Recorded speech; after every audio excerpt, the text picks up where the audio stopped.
because we are kings and our words matter.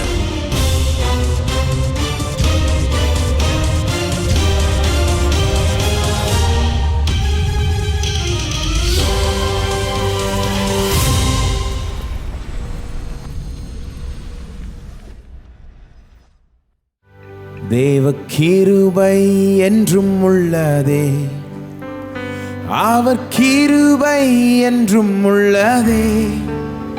அவரை போற்றி துதித்து பாடி அல்லேலூயா என்றார்ப்பரிப்போம். அவரை போற்றி துதித்து பாடி அல்லேலூயா என்றார்ப்பரிப்போம். தேவ கிருபை என்றும் உள்ளதே, அவர் கிருபை என்றும் உள்ளதே. அவரை போற்றி துதித்து பாடி அல்லேலூயா என்றார்ப்பரிப்போம். அவரை போற்றி துதித்து பாடி அல்லேலூயா என்றார்ப்பரிப்போம். நெருக்கப்பட்டோம் மடிந்திடாமல் கர்த்தர்தாம் நம்மை காத்ததாலே. நெருக்கப்பட்டோம் மடிந்திடாமல் கர்த்தர்தாம் நம்மை காத்ததாலே. அவர் நல்லவர், அவர் வல்லவர், அவர் கிருபை என்றும் உள்ளது. அவர் நல்லவர், அவர் வல்லவர், அவர் கிருபை என்றும் உள்ளது. தேவ கிருபை என்றும் உள்ளதே, அவர் கிருபை என்றும் உள்ளதே. அவரை போற்றி துதித்து பாடி அல்லேலூயா என்றார்ப்பரிப்போம். அவரை போற்றி துதித்து பாடி அல்லேலூயா என்றார்ப்பரிப்போம். சத்துரு சேனை தொடர்ந்து சூழ்கையில் பக்தனாம் தாவீது தேவன் நமக்கு.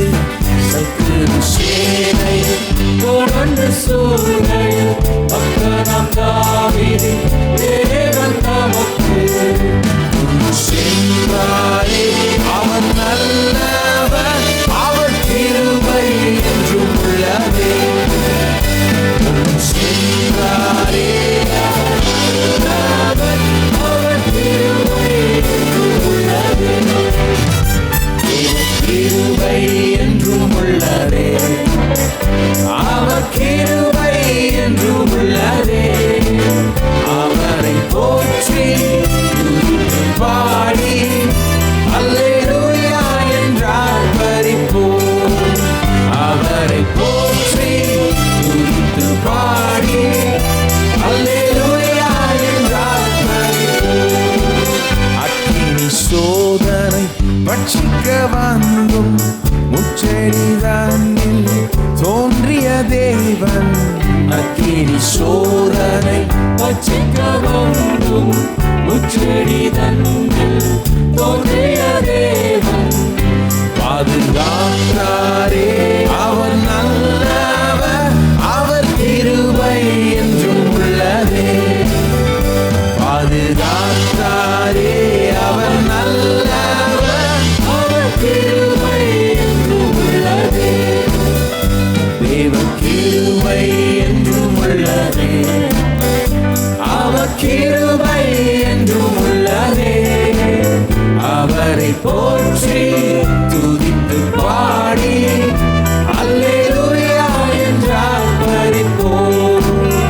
அவரை போற்றி துதித்து பாடி அல்லேலூயா என்றார்ப்பரிப்போம். காரிருள் போன்ற கஷ்டங்கள் வந்தும் பாதையில் ஒளிய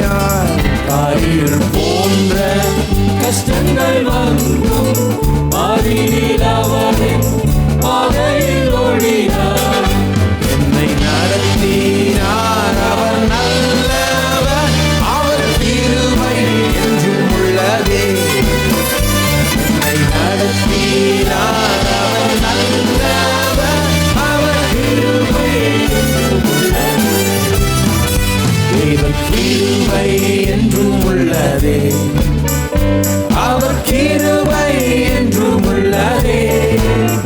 அவரை போற்றி துதித்து பாடி அல்லேலூயா என்றார் பரிப்போம். அவரை போற்றி துதித்து பாடி அல்லேலூயா என்றார் பரி. தேவ கிருபை, தேவ கிருபை என்றும் உள்ளதே, அவர் கிருபை என்றும் உள்ளதே. அவரை போற்றி துதித்து பாடி அல்லேலூயா என்றார் பரிப்போம்.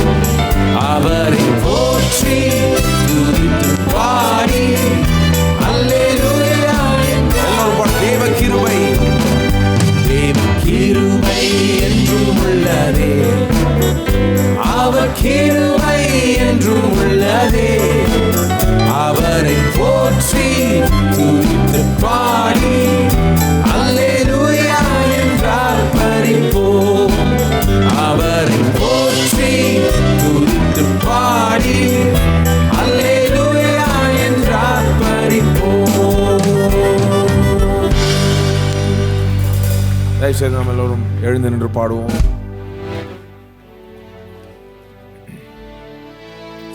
இன்னைக்கு நாம நல்லா இருக்கிறோம்னா அது ஏன்? தேவ கிருபை, தூய கிருபை, அவ்வளோதாங்க. ஏதோ நாம் நல்லா ஏதோ செஞ்சதுனால கிடையாது.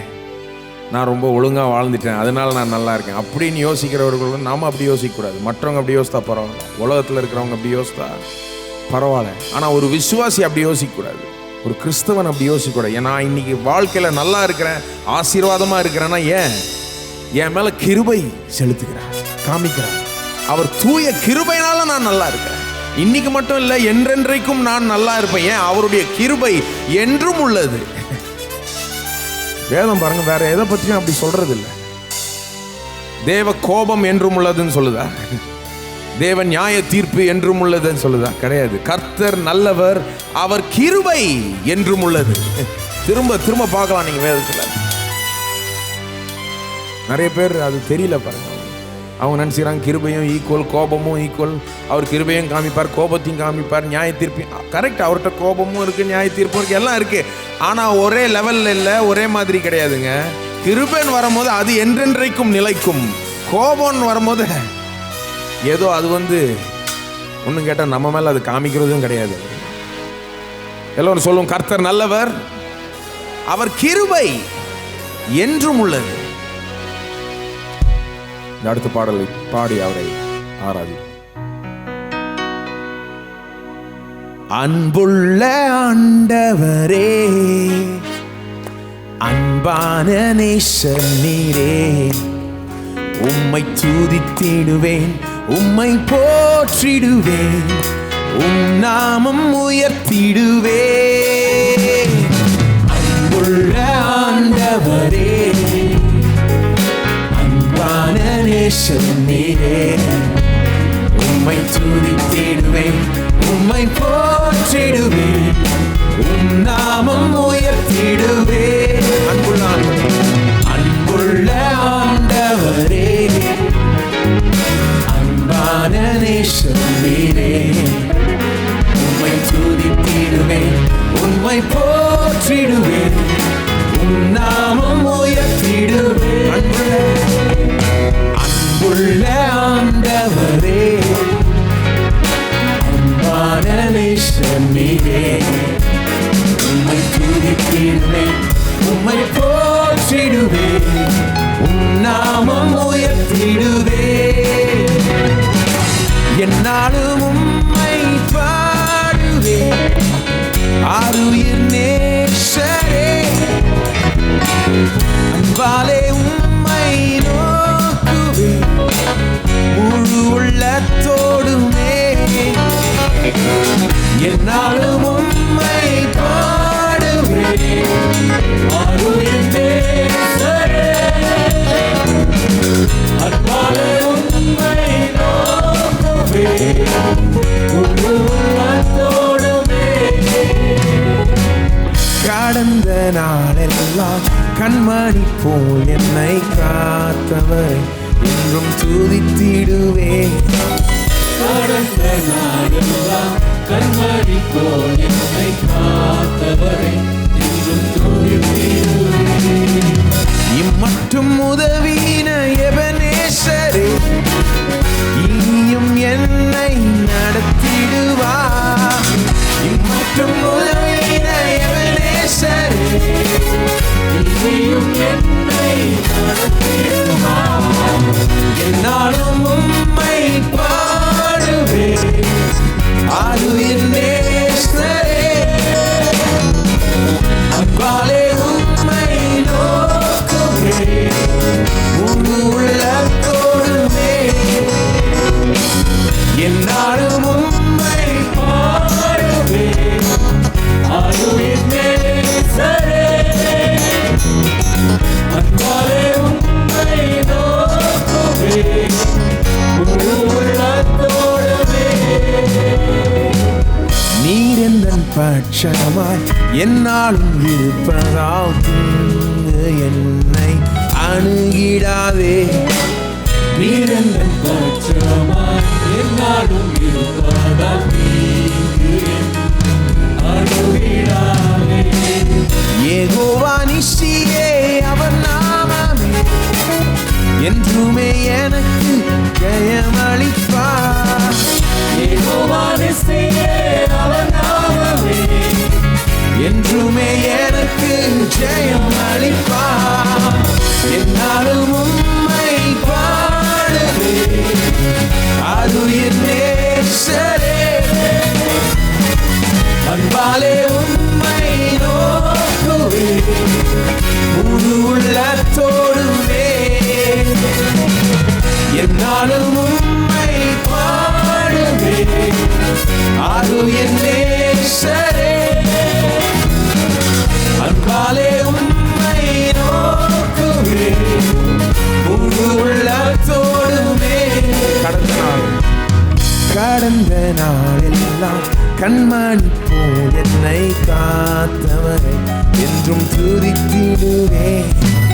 கடந்த நாளெல்லாம் கண்மணி போல் என்னை காத்தவரை என்றும் துதித்திடுவேன்.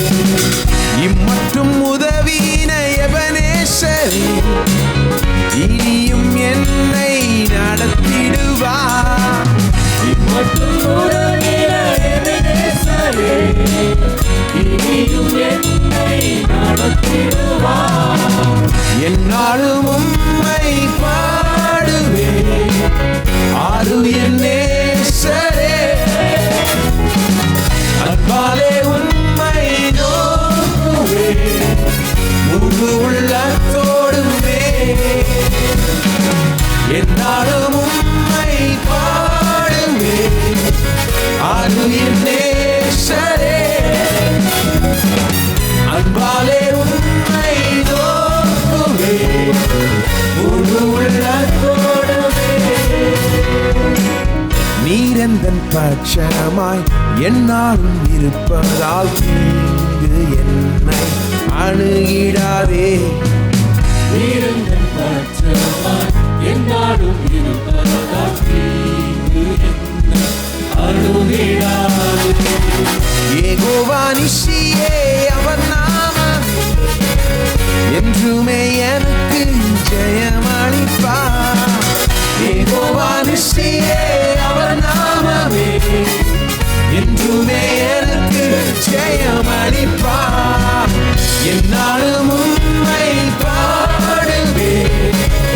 அது என் நேசரே, அன்பாலே உம்மை நோக்குவேன். முழு உள்ளத்தோடுமே என்னாலும் உம்மை பாடுவேன். அது என் நேசரே, அன்பாலே உம்மை நோக்குவேன். முழு உள்ளத்தோடுமே என்னாலும் உம்மை பாடுவோம். என்னாலும் உம்மை பாடுவேன். அது என் நேசரே, அன்பாலே உம்மை நோக்குவேன். முழு உள்ளத்தோடுமே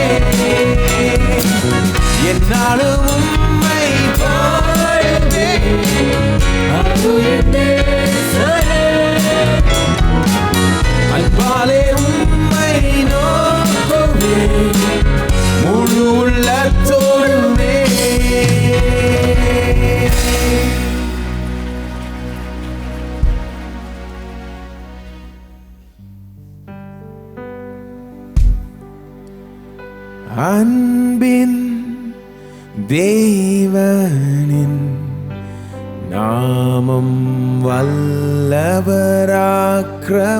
துருகம் அன்ப நாமம் நெஞ்சம் காணும் தஞ்சம் நித்தம் நான் சார்ந்திடும்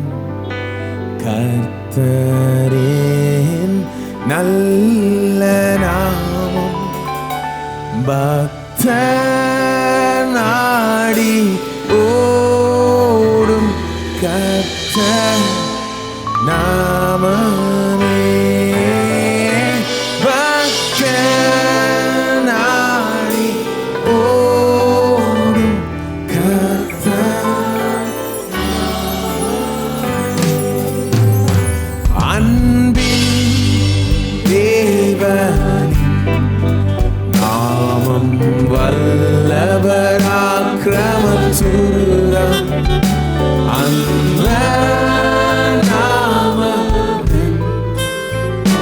நெஞ்சம் காணும் தஞ்சம் நித்தம் நான் சார்ந்திடும்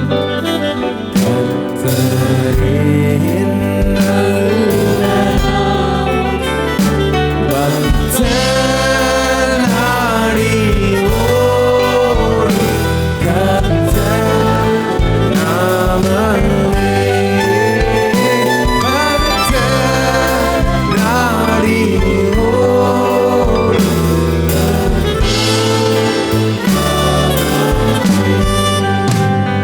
அன்பின் தேவனின் நாமம் வல்லபராக்கிரம அன்ப நாமமே நெஞ்சம் காணும் தஞ்சம் நித்தம் நாம் சார்ந்திடும் கர்த்தரின் நல்ல நாமம் பக்த நாடி ஓடும் கர்த்தர் நாமமே பக்த நாடி ஓடும் கர்த்தர் நாமமே பக்த நாடி ஓடும் கர்த்தர் நாமமே பக்த நாடி ஓடும் திரும்ப பாடுவோம் ஓ பக்த நாடி ஓடும் கர்த்தர் நாமமே பக்த நாடி ஓடும் கர்த்தர் நாமமே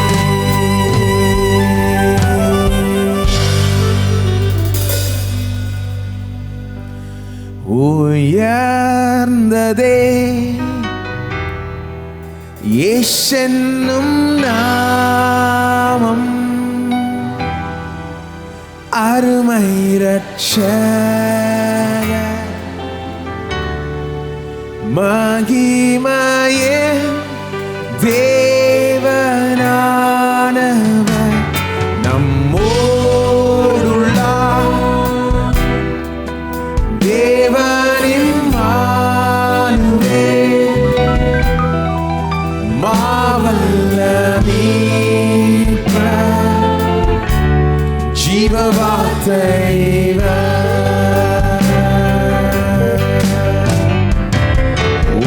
உயர்ந்ததே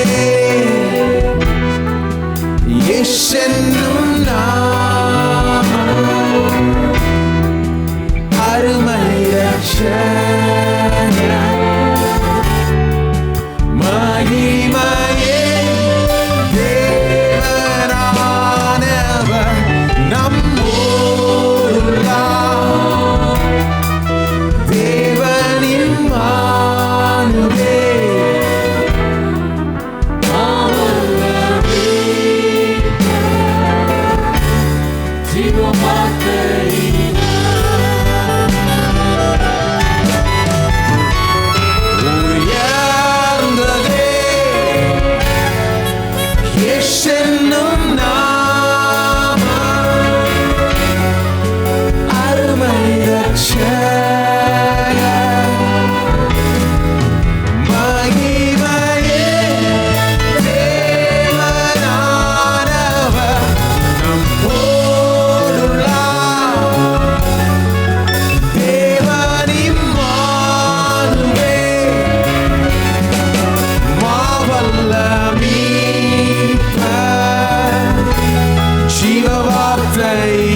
ஜீவ வார்த்தை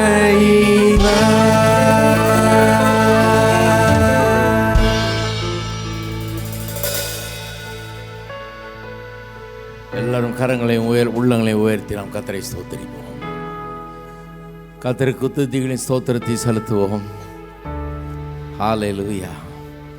ஓ உமக்கு ஸ்தோத்திரம் ஸ்தோத்திரம் ஸ்தோத்திரம் ஸ்தோத்திரம் ஸ்தோத்திரம் கர்த்தாவே. துதிக்கிறோம் துதிக்கிறோம் துதிக்கிறோம் துதிக்கிறோம் தேவனே. ஹல்லேலூயா ஹல்லேலூயா ஹல்லேலூயா. பரலோக பிதாவே துதிக்கிறோம் ஸ்தோத்திரிக்கிறோம். இந்த காலை வேளையிலே நீர் எங்களோடு கூட இருக்கிறீர் என்பதை எண்ணி பார்க்கிறோம். எங்கள் பட்சத்தில் இருக்கிறீர், எங்களுக்காக இருக்கிறீர். வெற்றி எங்களுடையது. மெய்யாகவே எங்களை பலப்படுத்துகிற கிறிஸ்துவினால் எங்களுக்கு எல்லாவற்றையும் செய்ய பலன் உண்டு என்பதை நாங்கள் எண்ணி பார்க்கிறோம். கர்த்தாவே ஸ்தோத்திரம் ஸ்தோத்திரம் ஸ்தோத்திரம் கர்த்தாவே. அக்கினி போன்ற சோதனைகளை சந்தித்தாலும் கர்த்தாவே அது எங்களை ஒன்றும் செய்யாது என்றால் நீர் எங்களோடு கூட இருக்கிறீர். ஸ்தோத்திரம் ஸ்தோத்திரம். இன்றைக்கு அநேகர் பலவிதமான சோதனைகள் பலவிதமான பிரச்சனைகள் மத்தியிலே கடந்து வந்திருந்தாலும் தேவரீர் அவர்களோடு கூட இருந்து எல்லாவற்றிலும் ஜெயம் பண்ணுகிறபடியால் உமக்கு ஸ்தோத்திரம். எல்லாவற்றிலும் மேற்கொள்ளக்கூடிய கிருபை அவர்களுக்கு தருகிறபடியால் உமக்கு ஸ்தோத்திரம்.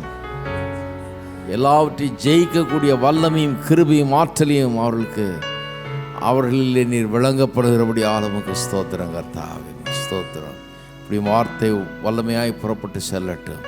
அநேகரை பலப்படுத்தும். தேவனுடைய அன்பை அநேகர் காணட்டும். அதன் அருமையை விளங்கி கொள்ளட்டும். அது ஒவ்வொரு குடும்பத்திலும் ஒவ்வொரு மனுஷனுடைய வாழ்க்கையிலும் கர்த்தாவே வந்தவர்களை நிரப்பி எல்லா பிரச்சனைகளையும் தீர்க்க எல்லாவற்றிலும் ஜெயிக்க அவர்களுக்கு உதவட்டும். இந்த வார்த்தை குறித்த பெரிய வெளிப்பாடு என்று கட்டளையிடுவீராக. உமக்கு எல்லா கனமை துதி ஸ்தோத்திரங்களை எடுக்கிறோம். இயேசுவின் நாமத்தில் ஜெபிக்கிறோம். ஆமென். உட்காருவோம். காணிக்கையாலே கர்த்தரை ஆராதிக்கின்ற நேரம். உலகெங்கிலும் இந்த இணையதளத்தின் மூலமாக டிவி மூலமாக எங்களோடு கூட தாராள பக்கெடுத்து நீங்களும் காணிக்கையில் செலுத்த விரும்பினால் இப்பொழுதே கிவிலிங் மூலமாக செலுத்தலாம். அல்லது விக்டரி கிறிஸ்டியன் ஃபவுண்டேஷன் பெயருக்கு காசோலைகள் அதை எம்ஆர்டிடி அனுப்பலாம். சபை திட்டப்பணிகளுக்காக கொடுக்கக்கூடியவர்கள் அதை வைத்திருந்து முடிந்து போகும் பொழுது போர்ட்டிகோவில் பெரிய காணிக்கப்பட்டில் செலுத்தும்படி கேட்டுக்கொள்கிறோம். தசமாக காணிக்கையோட கரங்களை உயர்த்துவோம். கர்த்தருடைய வார்த்தையை அறிக்கிட்டு கொடுப்போம். தேவனுடைய வார்த்தை சொல்கிறது, கொடுங்கள் அப்பொழுது கொடுக்கப்படும். அமைக்கி குலுக்கி சரிந்து விழும்படி நன்றாய் அளந்து உங்கள் மடியில் போடுவார்கள். எந்த அளவினால் அளக்கிறீர்களோ அதே அளவினால் திரும்ப கொடுக்கப்படும். என் தேவன் என்னுடைய குறைவுகளையும் என்னுடைய தேவைகளையும் அவருடைய மகிமையை ஐஸ்வரித்தபடி கிறிஸ்து இயேசுவுக்குள் நிறைவாக்குவார் என்று நான் விசுவாசிக்கிறேன். என் காணிக்கையினாலே தேவனை கனப்படுத்துகிறேன். ஆமென். கரங்களை கீழே உதவியால் பெற்றுக்கொள்வார்கள். புதிதாக வந்தலை வரவேற்கிறோம். இந்த ஆராதனைக்கு முதல் தடையாக வந்தால் தயவுசெய்து கரங்களை உயர்த்துங்கள். உள்ளே இருப்பவர்களும் வெளியே இருப்பவர்களும் மேல் அமர்ந்து இருப்பவர்களும் ஒரு சில நாடுகளில் கரங்களை உயர்த்துங்கள். உங்களுக்கு சபை செய்கிற புரோஷரை கொடுப்பார்கள். அந்த புரோஷரிலே சபை ஆராதனை நேரங்கள், டிவி நிகழ்ச்சி நேரங்கள் எல்லாம் அடங்கி இருக்கிறது. அது மட்டுமல்லாமல் மத்தியில் ஒரு அட்டையை பார்ப்பீர்கள். உங்கள் பெயரையும் விலாசத்தையும் எழுதி நீங்கள் போகும் பொழுது சிடி ஸ்டாலில் கொடுத்தால் நம்மளோட போதர்கள் பேசினா 8 செய்திகளுடைய MP3 சிடியும் வெற்றி வாழ்வுமைங்கிற மாதாந்திர தமிழ் பத்திரிகையும் வெகுமதியை கூட பெற்றுச் செல்லலாம். 2வது தமிழாரை முடிந்தவுடனே ஒவ்வொரு வாரம் ஞானஸ்தானம் கொடுக்கப்படும். ஞானஸ்தானம் எடுக்கக்கூடியவர்கள் இந்த ஆராதனை முடிந்தவுடனே ஞானஸ்தான தொட்டிக்கு எதிரில் சேரில் வந்து அமர்படியாக கேட்டுக்கொள்கிறோம். திருமண உள்ள அறிவிப்பு. நமது சபையை சேர்ந்த திருமதி திரு அற்புதநாதன் அவளின் குமாரர் ஞானராஜுக்கும் எல்ஷடா ஏஜி சபையை சேர்ந்த திருமதி திரு தனசேகரன் அவரின் குமாரி சோனியாவுக்கும் திருமண நடத்த நிச்சயிக்கப்பட்டிருக்கிறது. இவ்விருவரும் பரிசுத்தவாதத்தில் இணைக்கப்படுவதற்கு தடையாக நியாயமான காரணம் எவரைக்காலம் தெரியுமானால் அது உடனே சபைக்கு தெரிவிக்கலாம். இத்திருமணத்துக்கு நாம் கூறும் முதலாவது ஓலை அறிவிப்பு. நமது சபையை சேர்ந்த திருமதி திரு மேத்யூஸ் அவளின் குமாரர் பால் ராஜாமணிக்கும் நமது சபையை சேர்ந்த திருமதி திரு சேகர் அவளின் குமாரி சந்தியாவுக்கும் திருமண நடத்த நிச்சயிக்கப்பட்டிருக்கிறது. இவருவரும் பரிசுத்தவாதத்தில் இணைக்கப்படுவதற்கு தடையாக நியாயமான காரணம் எவரைக்காலம் தெரியுமானால் அது உடனே சபைக்கு தெரிவிக்கலாம். இத்திருமணத்துக்கு நாம் கூறும் முதலாவது ஓலை அறிவிப்பு.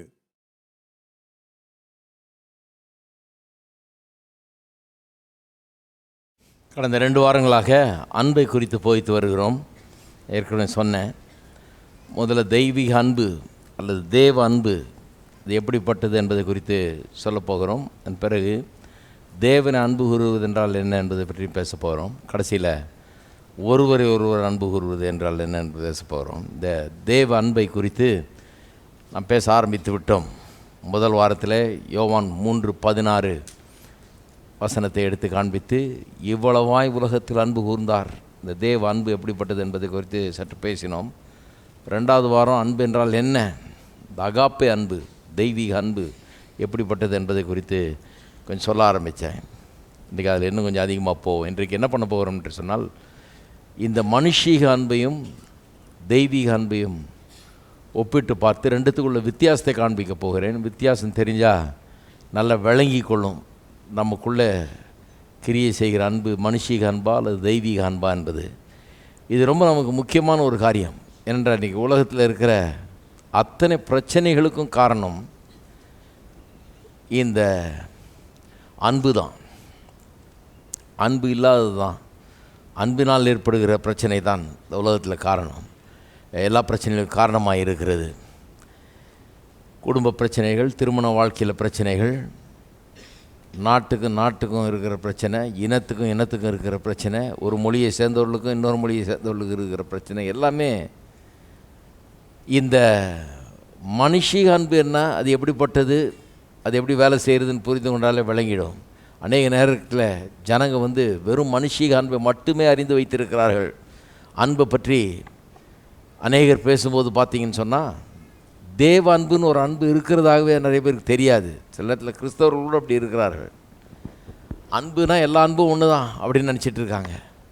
அவருக்கு அன்பு இருக்குது, இவருக்கு அன்பு இருக்குது, இவங்களுக்கு அன்பு இருக்குது, அங்கே அன்பு இருக்குது, இங்கே அன்பு இல்லை அப்படிங்கிற மாதிரி தான் பேசுகிறாங்களே ஒழிய, தெய்வீக அன்புக்கும் சாதாரணமாக இயற்கையாய் மனுஷனுக்கு இருக்கிற அன்புக்கும் உள்ள பெரிய வித்தியாசம் ஒன்று இருக்குது. அந்த வித்தியாசத்தை புரிந்து கொள்ள முடியவில்லை.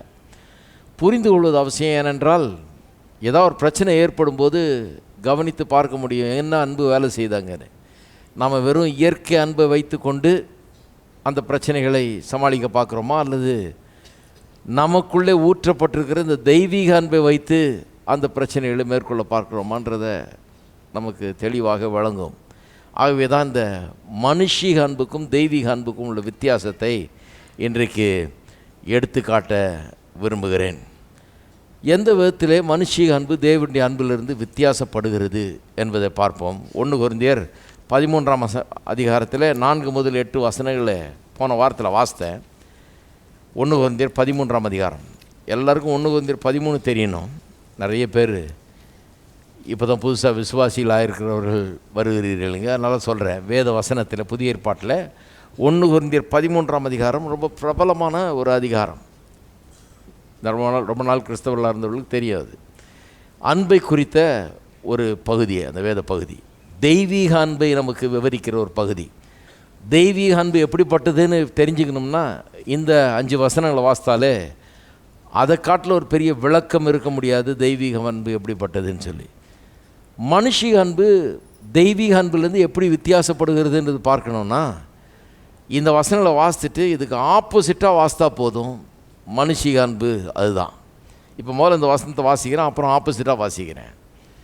அன்பு நீடிய சாந்தம் உள்ளது, அன்புக்கு பொறாமை இல்லை, அன்பு தன்னை புகழாது, இருமாப்பாய் இராது, அயோக்கியமானது செய்யாது, தற்பொழிவை நாடாது, சினம் அடையாது, தீங்கு நினையாது, அநியாயத்தில் சந்தோஷப்படாமல் சத்தியத்தில் சந்தோஷப்படும், சகலத்தையும் தாங்கும், சகலத்தையும் விசுவாசிக்கும், சகலத்தையும் நம்பும், சகலத்தையும் சகிக்கும், அன்பு ஒரு காலம் ஒழியாது. இதுதான் தெய்வீக அன்பு. இது மனுஷர் மத்தியில் இயற்கையாக இருக்கிற அன்பை பற்றி பேசலை, தேவன் வைத்திருக்கிற அன்பு. தேவன் எப்படி அன்பு கூறுகிறார், தெய்வீக அன்பு எப்படிப்பட்டது என்பதை காண்பிக்கிறது. இப்போது மனுஷீக அன்பு எப்படிப்பட்டது, இதுக்கு ஆப்போசிட் அது மனுஷீக அன்பு. வாசிக்கிறேன் பாருங்கள். அன்பு நீடிய சாந்தம் தயம் உள்ளது இருக்கு இல்லையா, இப்படி வாசிக்கணும். அன்பு நீடிய சாந்தமும் தயமும் இல்லாதது, அதான் மனுஷீக அன்பு. அதில் நீடிய சாந்தமும் இல்லை, தயமும் இல்லை.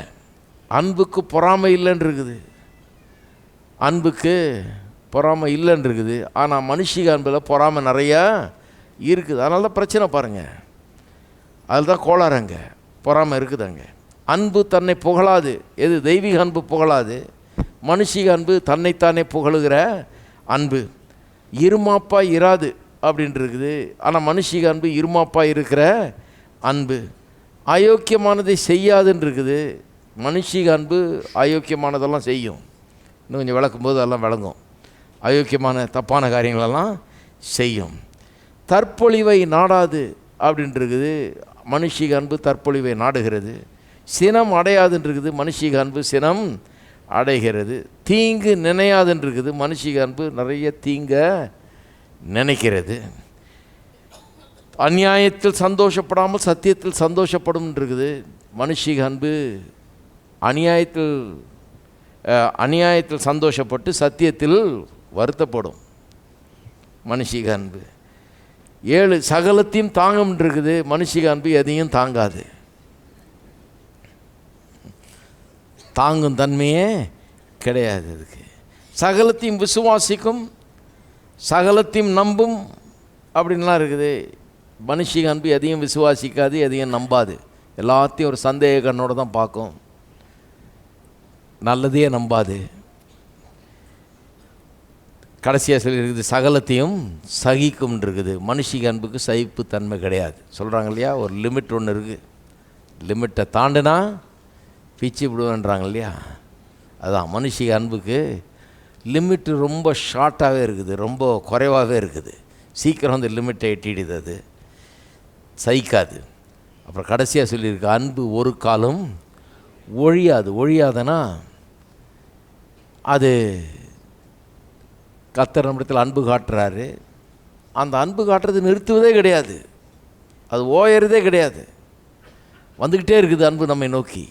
எல்லா சூழ்நிலையிலும் எந்த சந்தர்ப்பத்திலையும் வந்துக்கிட்டே இருக்குது. நேற்று இன்றைக்கி நாளைக்குன்னு எப்போவுமே வந்துக்கிட்டு இருக்குது. அதுதான் தேவனுடைய அன்பு. மனுஷிக அன்பு இன்றைக்கி இருக்கும், நாளைக்கு ஒளிந்து போய்விடும். ஒளிந்து போகிற தன்மை உள்ளது. ஸோ சுருக்கமாக இப்படி சொல்லிட்டேன். மனுஷிக அன்பு என்பதுங்கிறது இப்படிப்பட்ட ஒரு அன்பு என்பது வேதவசனம் நமக்கு சொல்லுகிறது. இன்னும் கொஞ்சம் விளக்கமாக பார்ப்போம். மனுஷிக அன்பை நல்லா விளங்கிக்கணும். ஏன்னா நிறைய பேர் வெறும் இந்த நேச்சுரல் இயற்கை மனுஷிக அன்பை வைத்து தான் ஓட்டிகிட்ருக்கிறாங்க வாழ்க்கையை. அதனால தான் வாழ்க்கை சந்தோஷம் இல்லாததாக, சமாதானம் இல்லாததாக, வெற்றி இல்லாததாக, நிறைய கண்ணீர் நிறைந்ததாக இருக்கிறது. ஏன்னா மனுஷிக அன்பு ரொம்ப குறைவுபட்டதாக இருக்குது. நான் தான் காமிச்சேன் இல்லையா, போன வாரம் துவக்கும் போதே எப்படி ஆரம்பித்தேன். கடவுள் எப்படி மனுஷனை தம்முடைய சாயலில் உண்டாக்குனார், அன்பில் வாழக்கூடியவனா உண்டாக்குனார். அதனால தான் மனைவி அப்படி அன்பு வந்தான் ஆதாம். அவள் சாப்பிட்ட உடனே அந்த விலக்கப்பட்ட கனியை தான் நிர்வாணி என்று உணர்ந்து எல்லாம் ஆயிருக்கும். இருந்தாலும் அதை பார்த்துட்டு அறிஞ்சு இவனும் சாப்பிட்றான். நீ அழிய போகிறேன்னா நானும் கூடயே அழிஞ்சு. பெரிய தியாகி பாருங்க. மனைவிக்காகவே அவள் போகிற வழியிலே நான் போகிறேன், என்னானாலும் சரி. அவள் கெட்டு போயிட்டா நானும் கூடயே சேர்ந்து கெட்டு போகிறேன்னு கெட்டு போனான் பாருங்கள். கெட்டு போன பிறகு எல்லாமே கெட்டு போச்சு. கர்த்தர் வர்றாரு, கூப்பிட்றாரு, ஆதாமே என்ன ஆச்சுன்றார். சொல்கிறான், ஆண்டவரே நீர் கொடுத்த இந்த பெண்ணு தான், நல்ல 4 போடும் அவளை நரகத்துக்கு அனுப்போம், அவளை என்னத்தையாவது பண்ணும், அவளுக்கு தண்டனை கொடும், என்னை மட்டும் கண்டுக்காது விட்டுரும். அவளால் தான் நான் இப்படி ஆனேன்னு இப்போ தன்னுடைய உயிரை காப்பாற்றிக்கிறதுக்காண்டிய வேலையை செய்கிறான். சுயநலம் அங்கே வந்துருச்சு. உடனே ஒரு பெரிய மாற்றம் மனுஷனுக்குள்ளே, ஒரு பெரிய ரிமார்க்கபிள் சேஞ்ச். அந்த பெரிய மாற்றம் அதனுடைய முழு உருவம் அந்த சுயநலம். அதுதான் இந்த அன்பினுடைய பெரிய குறைபாடு. அங்கே தான் அடங்கியிருக்குது. பெரிய சுயநலம் அங்கே வந்துருச்சு. அப்போ ரட்சிக்கப்படும் போது அதனால தான் பாருங்கள், இந்த தெய்வீக அன்பை கர்த்தர் நமக்குள்ளே ஊற்றார். ஏன்னா பாவம் மனுஷன் அப்படி கெடுத்து போச்சு. அன்பு சரியாக காட்ட முடியாதபடிக்கு அன்பை கரைப்படுத்தி இப்படி கெடுத்து போட்டுருச்சு. இப்போ மனுஷன் இயற்கையாக இந்த தெய்வீக அன்பை ப்ரொடியூஸ் பண்ண முடியாது. இயற்கையாக அவன்கிட்ட இல்லை. ஆதியில் தேவனுடைய சாயலில் உருவாக்கப்பட்ட மனுஷனுக்கு அது இருந்தது பாருங்கள், தெய்வீக அன்பு இருந்தது. இப்போ அந்த அன்பு, அந்த தெய்வீக அன்பு இவனால் வரமாட்டேன். ஆதாமின் சுவாபம் தான் வந்துருச்சு. அந்த சுயநலம் அந்த உள்ள அந்த பாவம் நுழைஞ்சிட்டதுனால இந்த தூய்மையான சுயநலமற்ற தெய்வீகமான அன்பு இப்போ மனுஷனிடத்தில் இல்லை. கர்த்தர் கொடுத்தா தான் உண்டு. நான் போன வாரம் காமிச்சேன் இல்லையா, ரோமர் 5:5 சொல்லப்பட்டிருக்குது, பரிசுத்த ஆவியினால் தேவ அன்பு நமக்கு உள்ளாக ஊற்றப்பட்டிருக்கிறது. ரட்சிக்கப்படும் போது ரட்சிக்கப்பட்டிருக்க ஒருவருக்கும் கர்த்தர் என்ன பண்ணுறாராம்? தெய்வீக அன்பு நமக்குள்ள ஊற்றுகிறார், ஊற்றப்பட்டிருக்கிறது. அதனால தான் 1 யோவானில் போன வாரம் வாசித்த அந்த டெக்ஸ்ட்டில் எப்படி வாசிக்கிறோம் இல்லையா? 1 யோவான் 4ஆம் அதிகாரத்தை பார்த்தீங்கன்னா 8ஆம் வசனம் எப்படி சொல்லுது? அன்பில்லாதவன் தேவனை அறியான், தேவன் அன்பாகவே இருக்கிறார். அப்போ இந்த தெய்வீக அன்புங்கிறது தேவனை அறிந்தவர்கள், தேவனை தன்னுடைய உள்ளத்திலே கொண்டிருக்கிறவர்கள், ரட்சிக்கப்பட்டவர்கள், தேவனை இந்த விதத்தில் அறிந்தவர்கள், அவர்களுக்கு மட்டும்தான் இந்த அன்பு இருக்கிறது, இந்த தெய்வீக அன்பு. மற்றவர்களுக்கெல்லாம் இந்த உலக பிரகாரமான மனுஷீக இயற்கையான அன்பு தான் இருக்கிறது. மனுஷன் இதை முயற்சி எடுத்து தானாக இதை ப்ரொடியூஸ் பண்ண முடியாது, இதை கொண்டு வர முடியாது. இந்த தெய்வீக அன்பை தானாக ப்ரொடியூஸ் பண்ண முடியாது, கொண்டு வர முடியாது. பாருங்கள், லூக்கா எழுதின சுவிசேஷம் 6ஆம் அதிகாரத்துக்கு திருப்புங்க பார்ப்போம். லூக்கா எழுதின சுவிசேஷம் 6ஆம் அதிகாரம் 27வது வசனத்திலிருந்து வாசிக்கிறேன். 6:27. இயேசு இங்கே இந்த தெய்வீக அன்பு குறித்து இப்படி சொல்கிறார் பாருங்கள். வாசிக்கும் போதே தெரிஞ்சிடும் இது எந்த மனுஷனாலையும் முடியாதுன்றது. எந்த மனுஷனும் இந்த அன்பை உற்பத்தி பண்ணவே முடியாது, தனக்குள்ளே கொண்டு வரவும் முடியாது. இங்கே இருக்கிற எல்லாருமே சொல்லிடுங்க, ஐயோ இது முடியாதுங்க, இது யாருக்கு முடியாது அப்படின்றவீங்க. ஏன்னா மனுஷனால் முடியாது. அதை தான் காண்பிக்க விரும்புகிறேன். 27லேருந்து லூக்கா 6:27. எனக்கு செவி கொடுக்கிற உங்களுக்கு நான் சொல்லுகிறேன், உங்கள் சத்துருக்களை சிநேகியுங்கள், உங்களை பாய்க்கிறவர்களுக்கு நன்மை செய்யுங்கள். ஆரம்பமே இப்படி இருக்குது, சத்துருக்களை சிநேகியுங்கள், பாய்க்கிறவர்களுக்கு நன்மை செய்யுங்கள். போக போக இன்னும் பயங்கரமாக போகும். வேணும்னு அப்படி சொல்கிறார் பாருங்கள். இந்த அன்பை ஹைலைட் பண்ணி காமிக்கிறார். மனுஷ வாழ்க்கையில் என்ன கோளாறுன்னு காண்பிக்கிறார். என்றைக்கு இப்படி மாறுறோமோ அன்னைக்கு தான் குடும்பத்தில் சமாதானம் வர முடியும், அன்னைக்கு தான் சமுதாயத்தில் சமாதானம் வர முடியும், அன்னைக்கு தான் யுத்தங்கள் ஓய முடியும், அன்னைக்கு தான் ஒரு இனத்துக்கும் இன்னொரு இனத்துக்கும் இருக்கிற சண்டை தீரும், அன்னைக்கு தான் அந்த வேறுபாடுகள் சண்டைகள் இதெல்லாம் தீர்ந்து மக்கள் மத்தியில் அன்பு வரும். என்றைக்கு இது வருதோ அன்றைக்கி தான் வரும். அது மனுஷனுக்குள்ள ஆழமான ஒரு நிரந்தரமான ஒரு கோளாறு பூந்துருச்சு. அதுதான் பாவம்.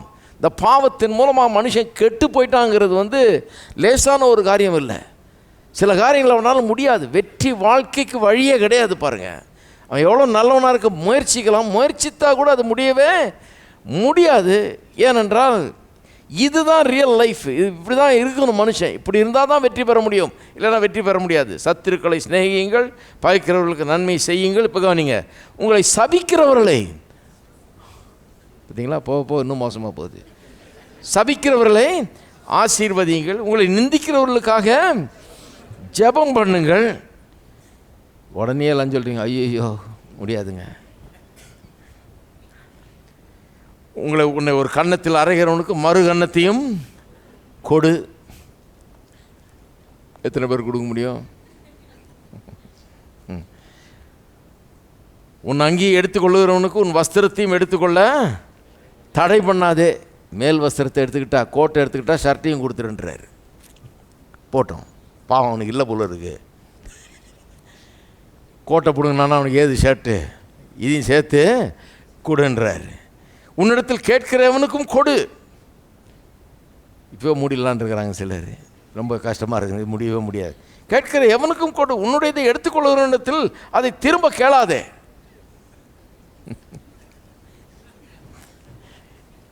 மனுஷர் உங்களுக்கு எப்படி செய்ய வேண்டும் என்று விரும்புகிறீர்களோ அப்படியே நீங்களும் அவர்களுக்கு செய்யுங்கள். உங்களை சிநேகிக்கிறவர்களையே நீங்கள் சிநேகித்தால் உங்களுக்கு பலன் என்ன? பாவிகளும் தங்களை சிநேகிக்கிறவர்களை சிநேகிக்கிறார்களே. அதாவது நல்லவனுக்கு நல்லவன்ற ஃபிலாசபி தான் உலகத்தில் இருக்குது. அது எல்லாம் பாவிகளுடைய ஃபிலாசபின்றார். நல்லவனுக்கு நல்லவன்றது எல்லா பாவிகளும் வச்சுருக்க ஃபிலாசபி. இது நல்லவர்களுடைய ஃபிலாசபி இல்லை. அது நல்லவருடைய ஃபிலாசபி என்ன? கெட்டவனுக்கும் நல்லவன். அதுதான் இயேசு. அவர் அப்படிப்பட்டவர். கெட்டவனுக்கும் நல்லவனுக்கு மட்டும் நல்லவர் இல்லை, கெட்டவனுக்கும் அவர் நல்லவராக இருக்கிறார். இப்போ பாருங்கள், உங்களுக்கு நன்மை செய்கிறவர்களுக்கே நீங்கள் நன்மை செய்தால் உங்களுக்கு பலன் என்ன? பாவிகளும் அப்படி செய்கிறார்களே. ஸ்நேகிக்கிறவர்களே ஸ்நேகித்தா பலன் என்ன? பாவிகளும் அப்படி தான் செய்கிறாங்க. நன்மை செய்கிறவர்களுக்கே நீங்கள் நன்மை செஞ்சால் என்ன? அது பாவிகள் கூட தான் செய்கிறாங்க. இது ஒன்றும் பெரிய விசேஷம் கிடையாதுன்றார். திரும்ப கொடுப்பார்கள் என்று நம்பி நீங்கள் கடன் கொடுத்தால் உங்களுக்கு பலன் என்ன? திரும்ப தங்களுக்கு கொடுக்கப்படும்படியாக பாவிகளும் பாவிகளுக்கு கடன் கொடுக்கிறார்களே.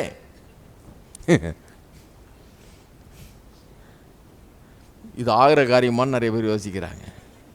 தான் கோளாறு, மனுஷர் மத்தியில் தான் கோளாறு. தெய்வீக அன்பு இல்லை.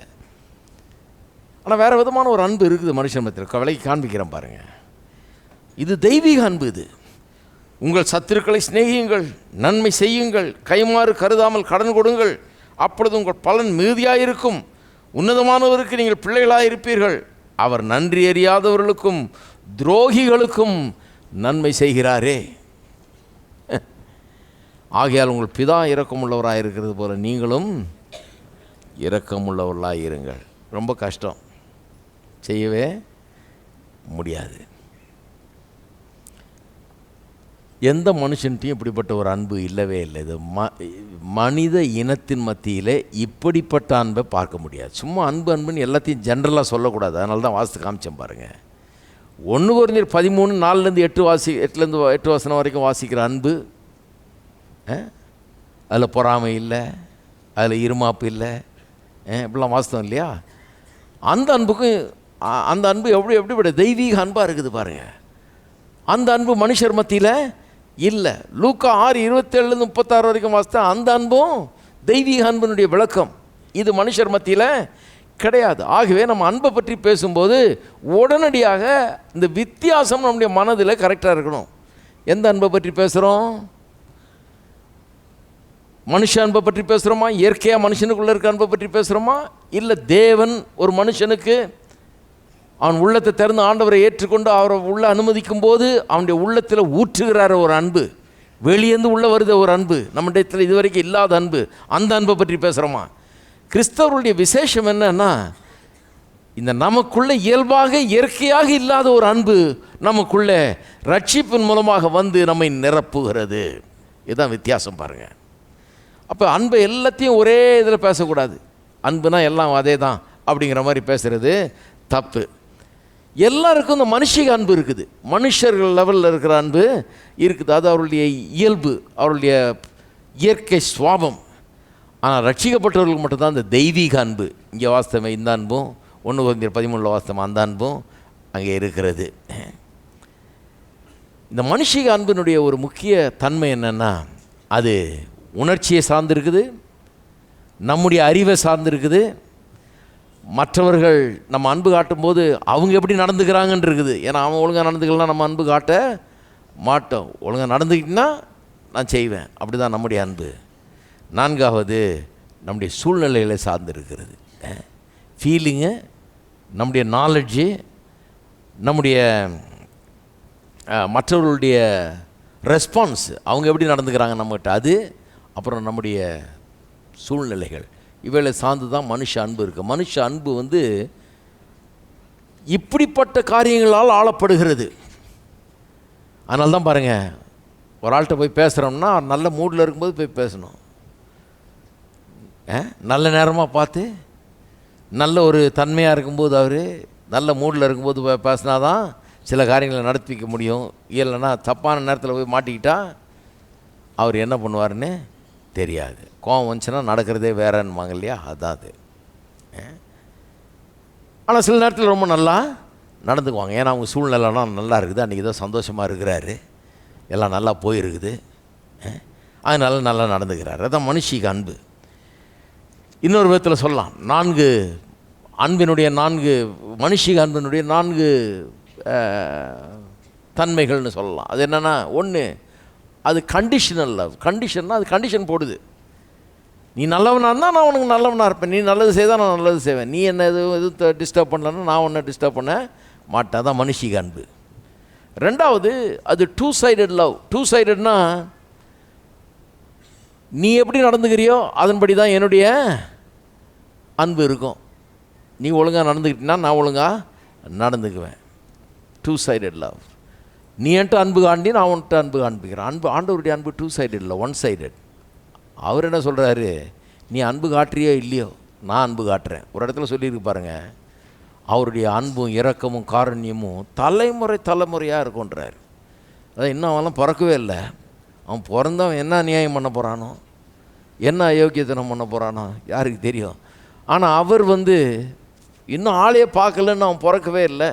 எப்படி இருக்கான்னு பார்க்கலாம், பார்த்துட்டான் செய்ய வேண்டியது செய்ய அப்படி சொல்லல. அவர் சொல்கிறார், தலைமுறையாக நான் அன்பு கூற போகிறான். அவன் எப்படியோ எடுத்துகிட்டு போகிறான். அவன் கெட்டவனாக இருக்கிறான், நல்லவனாக இருக்கிறான், எப்படி இருக்கிறானோ. நான் அன்பு கூறுறது என்னுடைய வேலை. நான் அன்பாகவே இருக்கிறபடினால நான் அன்பு கூறுறேன். அவருடைய அன்பு பாருங்கள், இதெல்லாம் சார்ந்து இல்லை. எதை? உணர்ச்சியை, சூழ்நிலையை, அவன் என்ன செய்கிறான்றத, இதெல்லாம் சார்ந்து கிடையாது. அப்படிப்பட்ட அன்பு அது. மூணாவது காரியம், இந்த மனுஷிக அன்பை பற்றிய காரியம் என்னென்னா, மனுஷிக அன்பு அடிமைப்படுத்துகிறது. எப்படி அடிமைப்படுத்துகிறதுன்னு சொன்னால், பாருங்கள், ஒரு ஆள்கிட்ட நம்ம போய் அணுகும்போது அவர்கிட்ட எப்படி பேசினா காரியங்கள் நடக்கும்ன்றது நமக்கு தெரியணும். அவருக்கு பிரியமானதை நம்ம பேசணும் இல்லையா?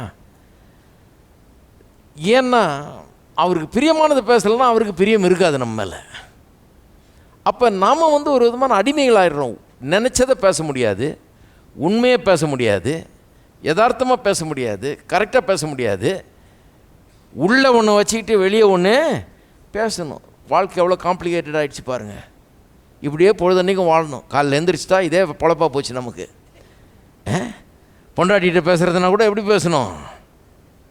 ஏன்னா எல்லாம் கெட்டு போயிடும். இட்லி கெட்டு போயிடும், சாம்பார் கெட்டு போயிடும், ஒன்றும் சரி வராது. அப்புறம் நினச்சதை பேச முடியாது, உள்ளே இருக்கிறத வெளியே சொல்ல முடியாது. உள்ளே உம்முன்னு இருக்கும், உள்ளே கடிச்சு கொதற மாதிரி இருக்கும், கோபம் இருக்கும், உள்ளே 1000 இருக்கும். ஆனால் வெளியே வேற ஒன்று பேசணும். ஒரு சுதந்திரம் கிடையாது. ஏன்னா இப்படி பேசினா தான் அங்கே வேலை நடக்கும், வீட்டில் சமாதானம் இருக்கும். என்ன பண்ணுறது? அதனால் நம்ம சுதந்திரமாக ஒன்றும் சொல்ல முடியாது. உள்ளே இருக்கிற நம்ம ஃபீலிங்கை சொல்லவே முடியாது, உண்மையை நம்ம சொல்லவே முடியாது. இப்படி தான் எல்லா இடத்துலையும் வேலைக்கு போனாலும் இதே தான் தொடரணும். அப்போ நம்ம ரியலாகவே இருக்க முடியாது. நம்ம ஒரு அடிமை மாதிரி. அவங்க நினைக்கிறது அவங்களுக்கு என்ன பிரியமாக இருக்குமோ அதுதான் பேசிக்கிட்டே இருக்கணும் ஒழிய நமக்குள்ள உண்மையாக என்ன நினைக்கிறோமோ அதை பேசவே முடியாது. இது வாழ்க்கையை ரொம்ப கடினமாக்கிறது பாருங்கள். என் தம்பிக்கு ஒரு நண்பன் இருந்தான் பாருங்கள். அவன் லைவ் புக்குன்னு ஒன்று வச்சுருந்தான், ஒரு டைரி மாதிரி. அதில் என்னென்னா யார் யார்கிட்ட என்ன பொய் சொன்னோன்னு கரெக்டாக குறித்து வச்சுக்குவான். பொய் சொல்கிறதுலேயும் ஒரு நியாயம் இருக்குது அவனுக்கு. பொய்யை சொல்லிவிட்டு அப்புறம் அடுத்த நாள் மாட்டிக்கூடாதுன்ட்டு கரெக்டாக எழுதி வச்சுக்குவான். என்னென்ன பொய் இந்த யார்கிட்ட சொல்லி வச்சுருக்கேன். ஒரு ஆளை பார்க்கும்போது டக்குன்னு திறந்து பார்த்துக்கிறது என்ன பொய் சொல்லியிருக்கான் அவனுக்குன்னு. எவ்வளோ பெரிய எக்ஸ்பெக்டாக இருக்காங்க பாருங்கள். என்ன காம்ப்ளிகேட்டட் லைஃப் இதெல்லாம்.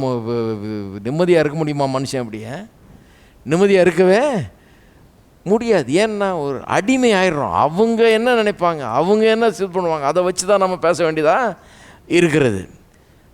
சுதந்திரமே கிடையாது, ஒரு ஃப்ரீடமே கிடையாது, பாண்டேஜ் தான் அங்கே இருக்கிறது.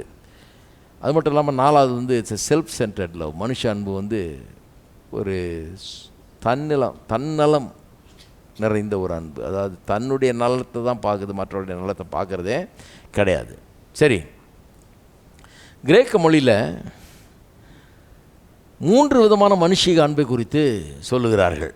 ஒன்றுக்கும் தனித்தனி வார்த்தை வச்சுருக்கிறாங்க. இப்போ தமிழில் கூட வார்த்தைங்க இருக்குது, ஆனால் அந்த அன்பு ஒன்றுலேருந்து எப்படி இன்னொன்று வித்தியாசப்படுதுங்கிறத ரொம்ப தெளிவாக அந்த டிஃப்ரென்சியேஷன் வரமாட்டேங்குது.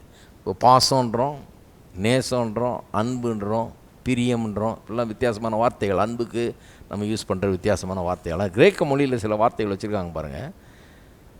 அது ஒன்று எப்படி வித்தியாசமானது, ஒன்றுக்கும் ஒரு தனி இது இருக்குது, தனித்தன்மை இருக்குது.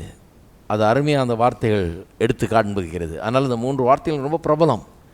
இதை முதல் தடவை நான் பேசும்போது லேசாக மென்ஷன் பண்ணேன். இதை கொஞ்சம் விளக்கி சொல்கிறேன். ஏனென்று சொன்னால் இதை நம்ம ப்ராக்டிக்கலாக நம்ம அனுபவிச்சுட்டு இருக்கிறோம் பாருங்கள். நம்முடைய வாழ்க்கையில் அது இருக்குது. நாளைக்கு ஒரு பிரச்சனைன்னு வரும்போது நீங்கள் பார்க்கணும் எந்த அன்பு வேலை செய்யுது, இதில் என்ன கோளாறுன்றது நல்லா விளங்கும் பாருங்கள். அதனால் இந்த 3 வார்த்தைகளை சொல்கிறேன் பாருங்கள், கொஞ்சம் விளக்கி சொல்கிறேன் என்ன விதமான அன்பு அதுன்னு. முதல் வார்த்தை ஸ்டோர்கேங்கிற வார்த்தை கிரேக்க மொழியில். இங்கிலீஷில் எழுதினீங்கன்னா STORGEன்னு எழுதணும். இது ஒரு விதமான அன்பு. குடும்ப பாசம், இதுக்கு பேர் என்ன? குடும்ப பாசம். அது ஒரு விதமான அன்பு. அது என்ன விதமான அன்புனா ஒரு இமோஷனல் ஃபீலிங் அங்கே இருக்குது. ஒரு தாய் தன்னுடைய பிள்ளை அன்பு கூறுறது. தமிழ்நாட்டில் சொல்கிறாங்களா, தாயினுடைய அன்பு தான் மிகப்பெரிய அன்புன்றாங்க. அந்த தாய் ஒரு பிள்ளையின் மேலே அன்பு கூறுறது. அந்த வார்த்தையினுடைய உண்மையான அர்த்தம் என்னென்னா, ஸ்டோர்கே என்ற வார்த்தையினுடைய உண்மையான அர்த்தம் என்னென்னா, to cover or to protect, அதாவது மூடுவது, பொத்தி பாதுகாப்பது. அப்படிப்பட்ட ஒரு அன்பு இது. பொத்தி பாதுகாக்கிற, மூடுகிற ஒரு தாயினுடைய அன்பை போன்ற ஒரு அன்பு. ஆனால் இதில் ஒரு சில பிரச்சனைகள் இருக்குது பாருங்கள். இந்த அன்பில் பாதுகாக்குது, எல்லாம் பண்ணுது. ஒரு தாய் தன் பிள்ளையை பாதுகாக்கிறா, கோழி தன் குஞ்சுகளை சட்டையின் கீழே அடைக்கலம் கொடுத்து அதை பாதுகாக்கிற மாதிரி தாய் தன்னுடைய பிள்ளைகளெல்லாம் அரவணைச்சு பாதுகாக்கிறா. கரெக்டு, நல்லது. ஆனால் இதில் சில பிரச்சனைகள் இருக்குது. இப்படி வெறும் போத்தி பாதுகாத்தா பரவாயில்ல, ஒரு பொசசிவ்னஸ் அந்த அன்பில் இருக்குது. ஒரு நெகட்டிவ் குவாலிட்டி அங்கே இருக்குது பாருங்கள். அந்த அன்பில் ஒரு நெகட்டிவ் குவாலிட்டி ஒன்று இருக்குது. வேண்டாத ஒரு தன்மை ஒன்று வந்து கலந்துருச்சு. ஏன்னா மனுஷன் பாவம் செஞ்ச பிறகு இந்த குடும்ப பாசம் கூட கோளாறு வந்துருச்சு. அதில் கூட போத்தி பாதுகாக்கிறதுன்றது நல்லது, கடவுள் அப்படி உண்டாக்கியிருக்கிறார், ஒரு தாய் அப்படி தான் உண்டாக்கியிருக்கிறாரு. ஆனால் அதில் கூட ஒரு சில பிரச்சனை வந்துடுது. அதில் என்ன வந்து பொசசிவ்னஸ் வந்துடுது, ஒரு கிளச்சிங் நேச்சர். கிளச்சிங் நேச்சர்னால் பிடிச்சி எனக்கு மட்டும்தான் அப்படின்னு வச்சுக்கிறது. இப்படி இருக்கும்போது என்ன ஆச்சு, கல்யாணம் ஆனவுடனே பிரச்சனை வந்துடுது. இன்னொருத்தி வந்துடுறா.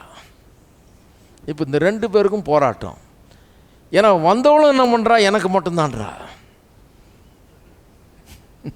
இருக்கிறவளும் என்ன சொல்கிறா, எனக்கு மட்டும்தான். 2 பேருக்கு ஒரு போட்டி உண்டாயிடுது பாருங்கள். இந்த பொசசிவ் கிளச்சிங் நேச்சர் வந்து என்ன பண்ணிடுது, ஒரு மூச்சு திணறல் மாதிரி உண்டாகிற, நடுவில் மாட்டிக்கிற ஆளுக்கு இந்த பக்கமாக அந்த பக்கமாக ஒரு ஆண்கள் படுற அவஸ்தையை பார்க்கணும். இந்த மாதிரி இதில் மாட்டிக்கிட்டு படுற அவஸ்தையை பார்த்தீங்கன்னா, நான் என்னங்க பண்ணுறது, அங்கே போனால் அங்கே ஐடி வாங்க வேண்டியதாக இருக்குது, இங்கே வந்தால் இங்கே 2த்துக்கு நடுவில் மத்தளம் மாதிரி மாட்டிக்கிட்டு இருக்கிறேன் நான். அம்மா ஒரு பக்கம், மனைவி ஒரு பக்கம், 2 பேரும் போட்டு வாங்கன்னு வாங்குறாங்க அப்படிங்கிறாங்க. ஏன்னா 2 பேருக்கும் ஒரு பொசசிவ் நேச்சர், ஒரு கிளச்சிங் நேச்சர். 2 பேரும் விரும்புகிறாங்க, 2 நேசிக்கிறாங்க, ரொம்ப பிரியம்தான். பாதுகாத்து பொத்தி வளர்த்துருக்குறாங்க, ரொம்ப ஆக்கி போட்டிருக்கிறாங்க, ஊட்டி விட்டுருக்குறாங்க, எல்லாம் பண்ணியிருக்கிறாங்க. ஆனால் அதில் ஒரு சின்ன கோளாறு வந்துருச்சு பாருங்கள். இந்த பொசசிவ் நேச்சர் விட்டு கொடுக்க மாட்டேங்குது. அந்த ஆளை கண்ட்ரோல் பண்ணணுன்ற ஒரு நெகட்டிவ் குவாலிட்டி அது உள்ளே வந்துருச்சு பாருங்கள். அவனை நான் கண்ட்ரோல் பண்ணு, இவன் என்ன கண்ட்ரோல் பண்ணுறது, நான் தான் அவனை கண்ட்ரோல் பண்ணுவேன்ற அந்த ஒரு நெகட்டிவ் குவாலிட்டி உள்ளே வந்துருச்சு. தங்களை சுற்றியே அவன் வரணும், தங்களை சுற்றியே இருக்கணும் அப்படிங்கிற ஒரு நெகட்டிவ் குவாலிட்டி வந்துடுது. அதில் பெரிய கோளாறு வந்துடுது பாருங்கள். அதனால் பெரிய சந்தோஷம் இல்லாத நிலை இதெல்லாம் வந்துடுது. இந்த குடும்ப பாசம்ன்றது கடவுள் உண்டு பண்ண பாசம். ஒரு தாய் தன்னுடைய பிள்ளையை ஆதரித்து அன்பு கூர்ந்து போஷித்து பாதுகாத்து வளர்ப்பதற்குன்னு அப்படிப்பட்ட ஒரு அன்பை வச்சுருக்கிறாரு. ஒரு தாயினுடைய அன்பு அது அற்புதமாக இயங்கணும். அதில் ஒரு சின்ன கோளாறு வந்துடுது இந்த பொசசிவ்னஸ்னால். ஏன்னு சொன்னால் மனுஷன் பாவியான பிறகு இதெல்லாம் வந்து மனுஷனுக்குள்ளே பூந்து விட்டது. அந்த அன்பில் தூய்மை இல்லை பாருங்கள். இதில் கொஞ்சம் கலப்படம் கலந்துருச்சு, ஒரு தீமை ஒன்று கலந்து அந்த நல்ல தாயினுடைய அன்பை கூட என்ன பண்ணிடுது, கரைப்படுத்தி விடுகிறது, கெடுத்துருது. அதனாலே குடும்பத்தில் பிரச்சனை வந்து பிரிவினெல்லாம் வந்து எல்லாம் வந்துடுது. இப்போ இதில் என்ன தேவை, அதனால தான் சொல்கிறேன், வெறும் தாய் அன்பு உங்களை வாழ்க்கையில் வெற்றி பெற செய்யாது. குடும்ப பாசம், வெறும் குடும்ப பாசம், உலக பிரகாரமாக இருக்கிற குடும்ப பாசம் வெற்றி பெற செய்யாது. அநேக நேரத்தில் அது தோல்விக்குள்ளாக நடத்தும். ஏனென்றால் அதில் ஒரிஜினலாக இருந்த அந்த தூய்மை இல்லை, பாவத்தின் மூலமாக அது கரைபட்டு விட்டது. இப்போது குடும்ப பாசம் இருக்குது, நல்லது தான், கடவுள் தந்த பாசம் தான். ஆனால் இந்த தெய்வீக அன்பு மனசில் வந்து நம்மளை நிறைக்கும் போது தான் இந்த குடும்ப பாசம் சரியான விதத்தில் வேலை செய்ய முடியும். இந்த தெய்வீக அன்பு வந்து நம்மளை நிறைக்கும் போது, ஒரு மனுஷன் தேவனுடைய அன்பினால் நிறைந்திருக்கும் போது, ஒரு தாய், ஒரு மனைவி, ஒரு புருஷன் தெய்வீக அன்பினால் நிறைந்திருக்கும் போது இந்த குடும்ப பாசத்தில் இருக்கிற அந்த கோளாறுகளை அது சரி செய்கிறது. இந்த பொசசிவ் கிளச்சிங் நேச்சரை, ஒரு மாதிரி நெகட்டிவான அந்த குவாலிட்டியை கண்ட்ரோல் பண்ணணும், மற்றவங்கள நான் கண்ட்ரோல் பண்ணி நான் ஆண்டு கொள்ளணுன்ற அந்த இதை வந்து ஒழிச்சு கட்டி அவங்க நல்லா இருந்தால் போதும், அவங்க சந்தோஷமாக இருந்தால் போதும் அப்படின்னு அவங்களுக்கு ஒரு ஃப்ரீடத்தை தர்றதுக்கு, ஒரு விடுதலையை கொடுக்கறதுக்கு ஆயத்தமாகிறது. அப்படிப்பட்ட அந்த தெய்வீக அன்பு அதை செய்கிறது. அதனால தான் பாருங்கள், தெய்வீக அன்பு இல்லாமல் குடும்பத்தில் வெற்றியை காண முடியாது. கோளாறு இருந்துக்கிட்டே தான் இருக்கும். நிறைய பேருக்கு ஆச்சரியம், என்னங்க கிறிஸ்தவங்களாக இருக்கிறோம், வீட்டில் 1000 பிரச்சனை, ஒரு சந்தோஷம் இல்லை வீட்டில். சமாதானம். நேரமும் சண்டையும் சச்சரமாக இருக்குது, இழுபறியாக இருக்குது, நீயா நானான் இருக்குது, இவ்வளோ பிரச்சனையாக இருக்குன்னு புரியல நிறைய பேருக்கு. ஏன் குடும்பத்தில் பிரச்சனை? கிறிஸ்தவர்களாக இருக்கிறோம், நான் ஞானஸ்தானம் எடுத்துருக்கிறோம், கோயிலுக்கு போகிறோம், நாங்கள் பைபிள் வாசிக்கிறோமாக்கும், உபவாசம் பண்ணுறோமாக்கும், ஜெபம் பண்ணுறோமாக்கும், ஏன் இவ்வளோ பிரச்சனை அப்படிங்கிறாங்க. ஏன் இவ்வளோ பிரச்சனைன்னா இதனால தான். இந்த தெய்வீக அன்பை பற்றி ஒன்றுமே தெரியலையே நமக்கு. நமக்குள்ளே இருக்கிற தெய்வீக அன்பு அதை நம்ம யூஸ் பண்ணுறதே கிடையாது, அதை கட்டவிழ்க்கிறதே கிடையாது. அது இருக்குதுன்ற அவேர்னஸ் கூட நிறைய பேருக்கு கிடையாது. எல்லா அன்பும் ஒன்றுன்னு தான் நினச்சிட்டு இருக்காங்க. அன்பு அன்பு அன்புன்னு தான் பேசுகிறாங்க ஒழிய மனுஷிக அன்புன்னு ஒன்று இருக்குது, தெய்வீக அன்புன்னு ஒன்று இருக்குது தெரியல. சாதாரண மற்ற மனுஷரில் போல தான் அந்த அன்பை பயன்படுத்துகிறோம். அதில் தான் கோளாறு வருது. ஏன்னா அந்த அன்பு குறைவுபட்டதாக இருக்கிறது, அந்த அன்புக்குள்ளே சில கோளாறுகள்லாம் இருக்கிறது. ஏன்னா பாவம் நுழைஞ்ச உடனே அந்த அன்பை அது தீட்டுப்படுத்தி விட்டது. தேவனுடைய அன்பு நம்முடைய உள்ளத்தை வந்து நிரப்பும் போது இந்த குடும்ப பாசம் கூட சரியாகுது பாருங்கள். அப்போ தான் அந்த குடும்ப பாசன்றது சரியான விதத்தில் கரெக்ஷன்லாம் ஆகி அங்கே கரெக்டாக வருது. அது இந்த பொசசிவ்னஸ்லாம் இல்லை, கண்ட்ரோலிங் நேச்சர்லாம் போயிடுதுங்க. தேவனுடைய அன்பு உள்ளே இருக்கும்போது இன்னொருத்தனை கண்ட்ரோல் பண்ணாது. அது என் கைக்கே அடங்கி இருக்கணும்னு அப்படிலாம் பார்க்காது. தெய்வீக அன்பு விடுதலை உண்டாக்குகிறது, சுதந்திரத்தை உண்டாக்குகிறது, சந்தோஷத்தை உண்டாக்குகிறது, மகிழ்ச்சியை குடும்பத்தில் கொண்டு வருகிறது, டென்ஷன் இல்லாமல் ஆகிடுது. ஏன்னா தெய்வீக அன்பு உள்ளே இருக்கிறதுனால விட்டு கொடுக்கறது ரொம்ப சுலபமாகிடுது. மனுஷ அன்பு இருக்கும்போது பொசசிவ்னஸ் இருக்குது, தெய்வீக அன்பு இருக்கும்போது ரிலீஸ் இருக்குது, விட்டு கொடுக்கறது இருக்குது. எல்லாம் ரொம்ப அமைதியில் ஆயிட்டீங்க. என்னடா அது சரியான நரம்பை தொடுறாருன்னு. நான் தொடல, பைபிள் தொடுது. அப்படி தான் அது தெய்வீக அன்பு நமக்குள்ளே ஊற்றப்பட்டிருக்கிற அந்த தெய்வீக அன்பு எப்படி நம்முடைய குடும்பங்களில் மாற்றத்தை கொண்டு வருது பாருங்கள். அப்போ என்றைக்கெல்லாம் உங்கள் குடும்பத்தில் பிரச்சனைன்னு வருதோ அப்போ கொஞ்சம் நின்று யோசித்து பாருங்கள். அங்கே தெய்வீக அன்பு வேலை செய்யலை, சும்மா சாதாரண மனுஷனை போல் வாழ்கிறீங்க. நீங்கள் உங்கள் இயற்கை சுவாபத்தை வச்சு தான் வாழ்ந்துக்கிட்டு இருக்கிறீங்க. இந்த உள்ள கர்த்தர் வச்சிருக்கிற இந்த பெரிய ரிசர்வாயர், ஒரு தேக்கம், தெய்வீக அன்பு தேங்கி கிடக்குது, அங்கே உள்ளே ஊற்றிருக்காரு. அதை ரிலீஸ் பண்ணுங்கள், அந்த தெய்வீக அன்பை ரிலீஸ் பண்ணுங்கள். அது உங்களுடைய சாய்ஸு, நீங்கள் தெரிந்து கொள்ளணும். அந்த அன்பை கொண்டு தான் நான் வாழணும். நான் நினச்சபடி நான் வாழ போகிறதில்ல. ஏன் சித்தம் தான் நடக்கணும்னு நான் இன்சிஸ்ட் பண்ண போகிறதில்ல. நான் இந்த கண்ட்ரோல் பண்ணுற வேலையை பண்ண போகிறதில்ல. நான் முன்னே இருந்தது போல் இருக்க போகிறதில்ல. கர்த்தர் எப்படி சொல்கிறாரோ அப்படி நான் செய்ய போகிறேன்னு பண்ணி பாருங்கள். ஒரு ரிலீஸ் உண்டாகும், இந்த பொசசிவ்னஸ் இருக்காது, பெரிய மகிழ்ச்சி அங்கே குடும்பத்தில் உண்டாகும். இருக்கீங்களா? குடும்பங்கள் வாழ்வு பெறும், சந்தோஷம் அங்கே உண்டாகும். ரெண்டாவது, ஈராஸ் என்கிற வார்த்தை. ஈராஸ் என்கிற வார்த்தை இப்போ நிறைய பயன்படுத்தப்படுகிறது இல்லையா? இப்போ நிறைய இந்த சினிமாக்கள், இந்த மற்ற காரியங்களெல்லாம் பயன்படுத்துகிறாங்க. கடைகளெல்லாம் கூட பார்த்துருக்கேன். ஈராஸ் என்கிற வார்த்தை இப்போ பயன்படுத்துகிறாங்க. அது கிரேக்கு வார்த்தை. அது வந்து ஒரு இயற்கை பிரகாரமான மனுஷர்கள் மத்தியில் இருக்கிற அன்பு. கடவுள் அவர்களுக்குள்ள அதை வச்சிருக்கிறார், ஈராஸ் அன்பு. அந்த ஈராஸ் அன்பு வந்து ஒரு செக்ஷுவல் லவ், அதாவது ஆண் பெண் இருவரிடையே இவர்களுக்கு மத்தியில் இருக்கிற ஒரு அன்பு. எதன் அடிப்படையில் இருக்குது இந்த அன்பு? அது வந்து குடும்ப பாசம், குடும்பத்தின் அடிப்படையில் இரத்த பாசம் இல்லையா? தாய் தகப்பன் பிள்ளைகள் சகோதரன் சகோதரி, அப்படிப்பட்ட குடும்ப பாசம். அது அதன் அடிப்படையில் வர்றது அன்பு. அது முதல்ல சொன்னது. இது வந்து எதன் அடிப்படையில் வர்றது? ஆண் பெண், அதில் ஒரு அட்ராக்ஷன்.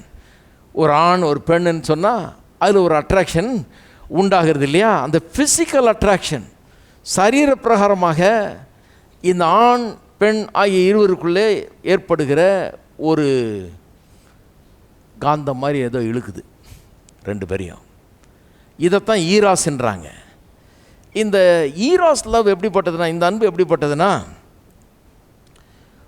ஒரு மனுஷன் அதுக்குள்ளே போகும்போது, அது அந்த அன்பு அங்கே உண்டாகும்போது, அந்த அன்பு அங்கே வேலை செய்யும்போது என்ன ஆகுறதுன்னா, ஒரு இன்டாக்சிகேட்டிங் எஃபெக்ட் உண்டாகுது. இன்டாக்சிகேஷன்னு தெரியும். போதையில் இருக்கான் பாருங்கள் ஒருத்தன். போதையில் இருக்கான்னு எப்படி இருக்கிறான்? மதி மயங்கிடுறான். புத்தி சரியா வேலை செய்யலை, சரியாக சில காரியங்களை நிதானிக்க முடியல. ரேஷனாலிட்டி, சிந்தித்து அலசி ஆராய்ஞ்சு நல்லா யோசித்து செயல்படக்கூடிய தன்மை மனுஷனுக்கு சாதாரணமாக கொடுக்கப்பட்டிருக்கிறது. ஆனால் இந்த ஈராஸ் லவ்வில் நுழையும் போது என்ன ஆகிறது? அதை இழந்து விடுகிறான். ஓரளவுக்கு கொஞ்சம் அந்த இதெல்லாம் கம்மியாயிடுது. போதையில் இருக்கிற ஆள் வந்து நடக்கிறான், போகிறான், வர்றான், ஆனால் தடுமாற்றம் இருக்குது, அதில் ஒரு நிதானம் இல்லை இல்லையா? அப்படிப்பட்ட ஒரு நிலைமைக்கு அவனை கொண்டு போய் விடுகிறது இந்த ஈராஸ் அன்பு. அதாவது ஒரு விதமான உணர்ச்சிகளை தூண்டி அந்த அன்பு அப்படி கொண்டு போயிடுது. அப்போ அவன் வந்து சில காரியங்களை சரியாக யோசித்து பார்க்க முடியல, ஆராய்ஞ்சு பார்க்க முடியல, எல்லாம் அப்படியே மங்கலாயிடுது, மதிமயங்கி போய் விடுகிறான். கர்த்தர் இப்படி தான் இது இருக்கணுன்ற, அதாவது இது வந்து இது ஒரு மனுஷனை கெடுக்கணும்னு கர்த்தர் வைக்கல. இது மனுஷனுக்குள்ள ஒரு நல்ல காரியத்துக்காக தான் கர்த்தர் அதை வச்சிருக்கிறார். எதுக்கு வச்சிருக்கிறாரு? திருமணமானவர்கள் கணவன் மனைவி இருவரும் 2 பேரும் இப்படிப்பட்ட விதத்திலே சில சந்தோஷங்களை அனுபவிக்க வேணும்னா அந்த அன்பை வச்சிருக்கிறார் அவர்களுக்குள்ள. கடவுள் வச்சது அது. பாருங்கள், கடவுள் சில நல்ல காரியங்களை வச்சிருக்கிறார், பாசிட்டிவாக வச்சிருக்கிறாரு. அது இப்போ நெகட்டிவாக போயிடுது. கணவன் மனைவி இருவரும் இப்படி ஒரு இன்டாக்சிகேஷனில் மதிமயங்கி ஒரு அப்படிப்பட்ட ஒரு இமோஷனில் ஒரு பரவசத்தில் இப்படிப்பட்ட இன்பங்களை அனுபவிக்கணும்னு கடவுள் அப்படி வச்சிருக்கிறார் பாருங்கள். இது இப்போ என்ன ஆயிடுச்சு? பாவம் வந்த பிறகு கணவன் மனைவின்ல எப்படியாவது இந்த இன்பத்தை மனுஷன் அனுபவிக்கணும் என்று இதை தேடிக்கொண்டிருக்கிறான். ஆனால் கடவுள் வச்ச பாசிட்டிவ் அன்பு அது. குடும்பத்தில் வேலை செய்யணுன்றது அவசியம். அது நிறைய கிறிஸ்தவர்கள் என்னென்னா, அந்த ஈராஸ் அன்பே பொல்லாத அன்பு, இது வேணவே வேணாம், இது பொல்லாத அன்புயா, இது ஆளை கெடுத்து விடுமாக்கும், ஆளை ஒன்றும் இல்லாமல் ஆக்கிடுமாக்கும், இது நமக்கு தேவையே கிடையாது. சில கிறிஸ்டியன்ஸை பார்த்தீங்கன்னா ரொம்ப ஸ்டிஃபாக இருப்பாங்க, இருப்பாங்க. ஏன்னா எந்த சந்தோஷத்தையும் அனுபவிச்சிட கூடாது. கூட மனைவி இருக்குன்னு சொல்லுவாங்க, என் மனைவி. வீட்டில் கூட மனைவி கிட்ட கொஞ்சம் சிரித்து கூட பேச மாட்டாங்க போல இருக்குது. ஏன்னா அதெல்லாம் உலகமான லௌகீகமான ஒரு காரியம், இதெல்லாம் உலக பிரகாரமான அன்பு, இதெல்லாம் நமக்கு தேவையா? நம்மளாம் ஆவிக்குரியவர்கள், நம்ம அப்படிலாம் இருக்க கூடாது. சொல்லியிருக்கேன் முன்னே செவ்வாய்க்கிழமையில் இப்போ சொல்லியிருக்கேன். நான் ஒரு கல்யாணத்துக்கு போயிருந்தேன் பாருங்கள். ஒரு பிரசங்கம் பண்ணார். அவங்க வந்து எல்லாம் ரிவர்ஸில் பண்ணுறாங்க. நான் வந்து கல்யாணம் பண்ணி வச்சுட்டு அப்புறம் பிரசங்கம் பண்ணுவேன், இவங்க பிரசங்கம் பண்ணிட்டு கல்யாணம் பண்ணி வைக்கிறாங்க. ஆனால் அவர் பிரசங்கத்தை நான் கேட்டிருந்தேன்னு எங்கள் மாப்பிள்ளையை உட்காந்து ஓடியே போயிட்டுருப்பேன். நான் கல்யாணமே வேணான்னு ஓடி போயிட்டுருப்பேன். எப்படி பிரசங்கம் பண்ண எனக்கு ஆச்சரியமாக இருந்துச்சு. உண்மையாக அது நடந்த சம்பவத்தை சொல்கிறேன். எனக்கு ஆச்சரியமாயிடுச்சு. கல்யாணம் பண்ணுறதுக்கு முன்னால் பிரசங்கம் பண்ணி வச்சார் பாருங்க. நிறைய கிறிஸ்தவர்கள் இல்லாதவர்கள்லாம் வந்தாங்க. என்ன யோசித்தாங்களோ தெரியல, எனக்கு தெரியுது. சிலர்லாம் தலையிலே அடிச்சுக்கிறாங்க. ஐயோ என்ன பேசுகிறார் இந்த மனுஷன், என்ன சொல்கிறாரு. இப்போ அவர் சொன்ன வார்த்தையை அப்படியே சொல்கிறேன் பாருங்கள், கோட் பண்ணார். சொல்கிறாரு, ஆமாம் பெரிய கல்யாணம், இதை பண்ணிவிட்டு 4 நாள் ஊட்டி கொடைக்கானல்னு போய் சந்தோஷமாக இருப்பீங்க, அதுக்கப்புறம் அது சீன்னு போயிடும். இதெல்லாம் லௌகீகம், நமக்கு பரலோகம். இதுக்கு ஒரு கும்பல் அங்கே வந்துட்டு ஆமேன் ஆமேன்.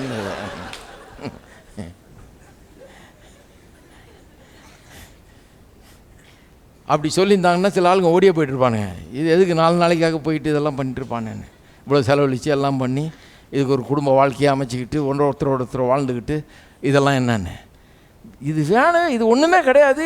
இதை வந்து நீ வந்து பெருசுப்படுத்தவே கூடாது. இதை வந்து தேவையே கிடையாது. இதை நாடுகிறவன், இதை தேடுகிறவன், இது வேணும்னு அனுபவிக்கிறவன், அவன்லாம் பெரிய ஆவிக்குரியவனே கிடையாதுன்ற மாதிரி பேசிட்டார் சுத்தமாக. நான் சொல்லியிருக்கேன். இன்னொருத்தர் சொல்லுவார், எனக்கு சாப்பாட்டெல்லாம் ருசித்து சாப்பிடக்கூடாது, விழுங்கிடணும். ஏன்னா ருசித்து ஊன்னு பண்ணி இது ரொம்ப நல்லா இருக்குது, இன்னும் கொஞ்சம் கொடு அப்படின்னா, அப்படியெல்லாம் ரசிச்செல்லாம் சாப்பிட்டா நீ ஆவிக்குரியவனே கிடையாது. சாப்பாட்டை விழுங்கு, அது உன்னை பலப்படுத்தும், நீ கத்திரிக்காய் ஊழிஞ்சி, அவ்வளோதான் போ. நான் ரொம்ப பொறுமையாக காத்துட்டே இருந்தேன். ஒரு நாள் எனக்கு பொறுமை இழந்துட்டேன். சும்மா சொல்லிட்டு பாடுவார். இப்படி நான் கொஞ்சம் ருசித்து தான் சாப்பிடுவேன் சாப்பாடை. சிக்கன் நல்லா இருந்தால் நல்லா இருந்ததுன்னு சொல்லுவேன், இது ஒரு தப்பா, இன்னும் கொஞ்சம் போடுங்கன்னு சாப்பிடுவேன். இதெல்லாம் அவர் சொல்கிறார், இதெல்லாம் ஒரு ஆவிக்குரிய தன்மை கிடையாது, நீ அதெல்லாம் அனுபவிக்கக்கூடாது. எந்த சந்தோஷத்தையும் அனுபவிச்சிடக்கூடாது. மனுஷன் அனுபவிக்காமல் பாதுகாக்கிற பாதுகாவலர் இவர். நான் சொன்னேன், ஐயா அனுபவிக்கக்கூடாதுன்னே கோரஸ் பாடிட்டு இருக்கிறீங்க, அப்புறம் ஏன் அனுபவிக்கிறதுக்காக நாக்கில் ஒரு நரம்பை வேற வச்சார் கர்த்தர். நாக்கில் வச்ச உடனே அது சுள்ளுன்னு ஏறுது. அந்த காரம் தெரியுது, அந்த ருசி தெரியுது, என்ன போட்டிருக்காங்கன்னு தெரியுது அதில். ஹலோ, சில சாப்பாடெலாம் அப்படியே நம்மளை மதிமயங்க செய்யுது. அப்படியே வாயில் வச்ச உடனே அப்படியே ஜும்முன்னு இருக்குது, இன்னும் சாப்பிட்லான் இருக்குது. இதில் ஒரு தப்பா? இது கடவுள் ஏன் அந்த ருசியை வச்சார்? ருசியை அனுபவிக்கக்கூடிய சக்தியை கடவுள் ஏன் வச்சார்? ஏன் வச்சார்னா, இது ஒரு நியாயமான இன்பம், இதை நான் அனுபவிக்க வேணும், அவருடைய பிள்ளையாக நான் அதை அனுபவிக்கணும்னு அவர் விரும்புகிறார். இருக்கீங்களா? இல்லைன்னா என்ன பண்ணோம்? நம்ம 3 வயசு குழந்தைய கொண்டு போய் ஐஸ்கிரீம் வாங்கி கொடுத்து சிரிக்காமல் சாப்பிடு, சந்தோஷப்படாமல் சாப்பிடு, இன்னும் கேட்டால் அழுதுகிட்டே சாப்பிடு, மருந்து மாதிரி இதை முழுங்கிக்கோன்னு சொல்லணும். கிடையாது. அந்த பிள்ளை என்ன ரசித்து சாப்பிடுது, அந்த ரசித்து சாப்பிட்றத பார்த்து நாம் ரசிச்சுக்கிட்டு இருக்கிறோம். ஏன்னா விரும்பி விரும்பி சாப்பிடுது. என்ன சந்தோஷமாக இருக்குது பாருங்கள். கடவுள் சில நியாயமான சந்தோஷங்களை நம்ம அனுபவிக்க முடியாது வச்சுருக்கிறாரு. அப்போ திருமண வாழ்க்கையெல்லாம் அப்படிப்பட்ட சந்தோஷத்தை வச்சுருக்கிறாரு.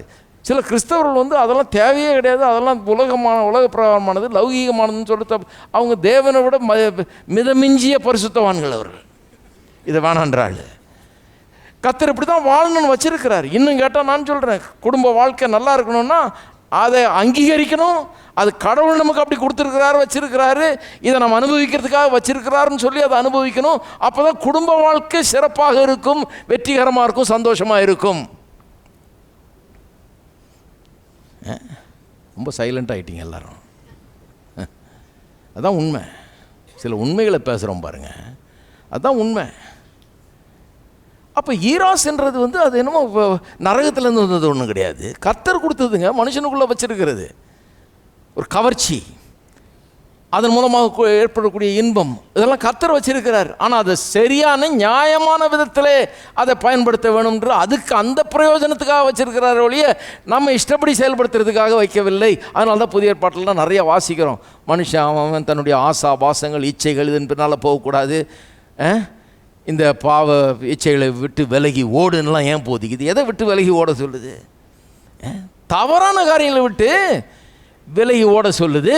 இந்த விதமான எந்த இன்பத்தையும் நீ அனுபவிக்கவே கூடாது, இது மனுஷனுக்குன்னு கடவுள் வைக்கவே இல்லைன்னு ஒன்றும் வேதவசனம் சொல்லவே கிடையாது. இதெல்லாம் தெளிவுபடுத்த வேண்டியதாக இருக்குது பாருங்கள். ஆவிக்குரிய உலகம் அப்படி இருக்கிறதுனால சொல்கிறேன் நான். இங்கே வந்துட்டு அப்புறம் நீங்களும் அப்படி இருக்கக்கூடாது, மனசில் தெளிவாக இருக்கணும். கடவுள் கொடுத்தது எல்லாமே பாருங்கள், குடும்ப பாசம் கடவுள் கொடுத்தது.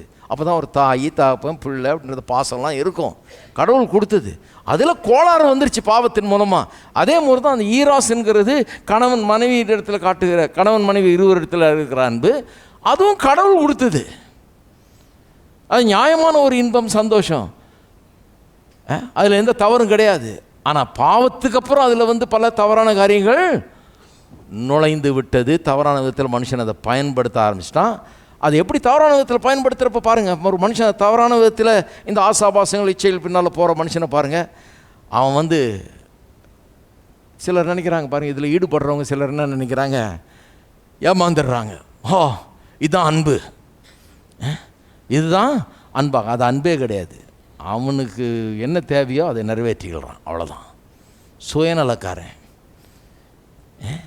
சுயநலக்காரர்கள் தங்களுக்கு அந்த நேரத்தில் தங்கள் ஆசையை தீர்த்துக்கிறதுக்கு என்ன வேணுமோ அதை நிறைவேற்றி கொள்கிறார்களே தவிர அதில் எந்த அன்பும் கிடையாது.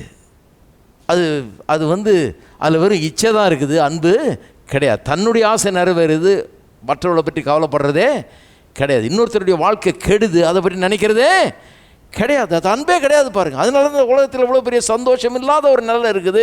ஏன்னா ஒரு ஆள் இன்னொரு ஆள் அட்வான்டேஜ் எடுத்துக்கிறதுலேயே இருக்கிறாங்க.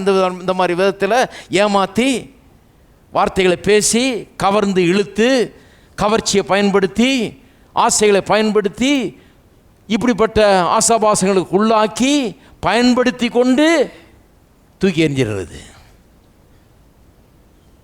ஹலோ, அதைத்தான் பாவம்னு வேதம் சொல்லுது. அப்படி தான் அது பாவம் அந்த விதத்தில் தான் அது வேலை செய்யுது. அங்கே சுயநலத்தை பார்க்கலாம் க்ளீனாக.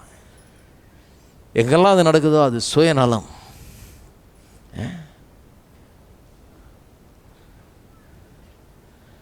சுயநலத்துக்காக பயன்படுத்தி திருமணத்துக்கு வெளியே இதை பயன்படுத்தும் போது அதில் நிறைய சுயநலம் அடங்கி இருக்குது. தங்க காரியத்தை தாங்க சாதிச்சுக்கிறாங்களே ஒழிய அதில் அன்பு கிடையாது. அதை யாராவது அன்புன்னு சொல்லி உங்களை ஏமாத்தினா ஜாக்கிரதையாயிருங்க, அதில் அன்பே கிடையாது. திருமணத்துக்கு உள்ளே தான் பயன்படும் போது தான் அங்கே அன்பு இருக்கிறது. நம்ம உலகத்தில் இருக்கிற இன்றைக்கி இருக்கிற வாலிபர்களுக்கெல்லாம் விளங்க வேண்டிய ஒரு காரியம். ஏன்னா சிலர் அப்படி சொல்லிட்டு திரிறாங்க, எவ்வளோ அன்பு இருக்குது தெரியுமா, எனக்கு நான் எவ்வளோ அன்பு விடுறேன்னு தெரியுமா, போயிட்டு வானுங்க, போயிட்டு வா ராஜா, இந்த அன்பே எனக்கு வேண்டாம். அது அன்பே கிடையாது.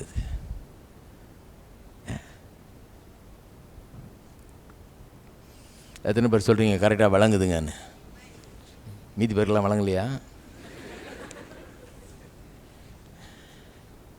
வேதம் பாருங்கள், ரொம்ப ப்ராக்டிக்கல். சில இடங்களில் வேத வசனம் சாங் ஆஃப் சாலமன்லாம் வாசித்து பாருங்கள், நீ இந்த உன்னத பாட்டெல்லாம் வாசித்து பாருங்கள். சிலருக்கு ஐயோ என்னங்க இப்படி எழுதிருக்குது, உலக பிரகாரமான புக்கு மாதிரி இருக்குது, பைபிளாக அதுன்னு சந்தேகமாக இருக்குது. பைபிளே தான், நல்லா வாசிங்க அதை. பைபிளே தான் அது. கர்த்தர் உண்டு பண்ண காரியங்கள் இது. மனுஷனுக்குள்ளே கடவுள் வச்சுருக்கிறார் பாருங்கள், சரியான விதத்தில் பயன்படுத்தணும்னு வச்சுருக்கிறார். அதில் எந்த தப்பும் கிடையவே கிடையாது. பாவம் அதை கெடுத்து குட்டிச்சவராக்கி இன்றைக்கி அதை வச்சு மனுஷன் பல காரியங்களை நிறைவேற்றி, தன்னுடைய ஆசைகளை தன்னுடைய விருப்பங்களை நிறைவேற்றி கொள்வதுக்கு ஆட்களை பயன்படுத்தி கொள்கிறான். ஆண் பெண்ணை பயன்படுத்தி கொள்கிறான், பெண் ஆணை பயன்படுத்தி இப்படி வேலை நடக்குது பாருங்கள். அவங்க வேலையை நடத்துகிறாங்க. அது அன்பு கிடையாது, அதுதான் பாவம். கணவன் மனைவி இருவரும் இப்படிப்பட்ட சந்தோஷத்தை அனுபவிக்கிறது எந்த தப்பும் கிடையவே கிடையாது. அதில் கடவுள் பாருங்கள், அப்படி அனுபவிக்கும்போது அதில் என்ன, கடவுள் இருக்கிறார். அதில் கடவுள் அவளை இணைச்சிருக்கிறாரு, கடவுள் அவளை ஒன்றா வச்சிருக்கிறார், கடவுள் அதை அப்ரூவ் பண்ணுறாரு. ஆகவே அதில் உண்மையான சந்தோஷம் சமாதானமும் அதில் இருக்கிறது. சரி, மூன்றாவது வார்த்தை ஃபிலேயோ என்கிற வார்த்தை. ஃபிலேயோ என்று சொன்னால்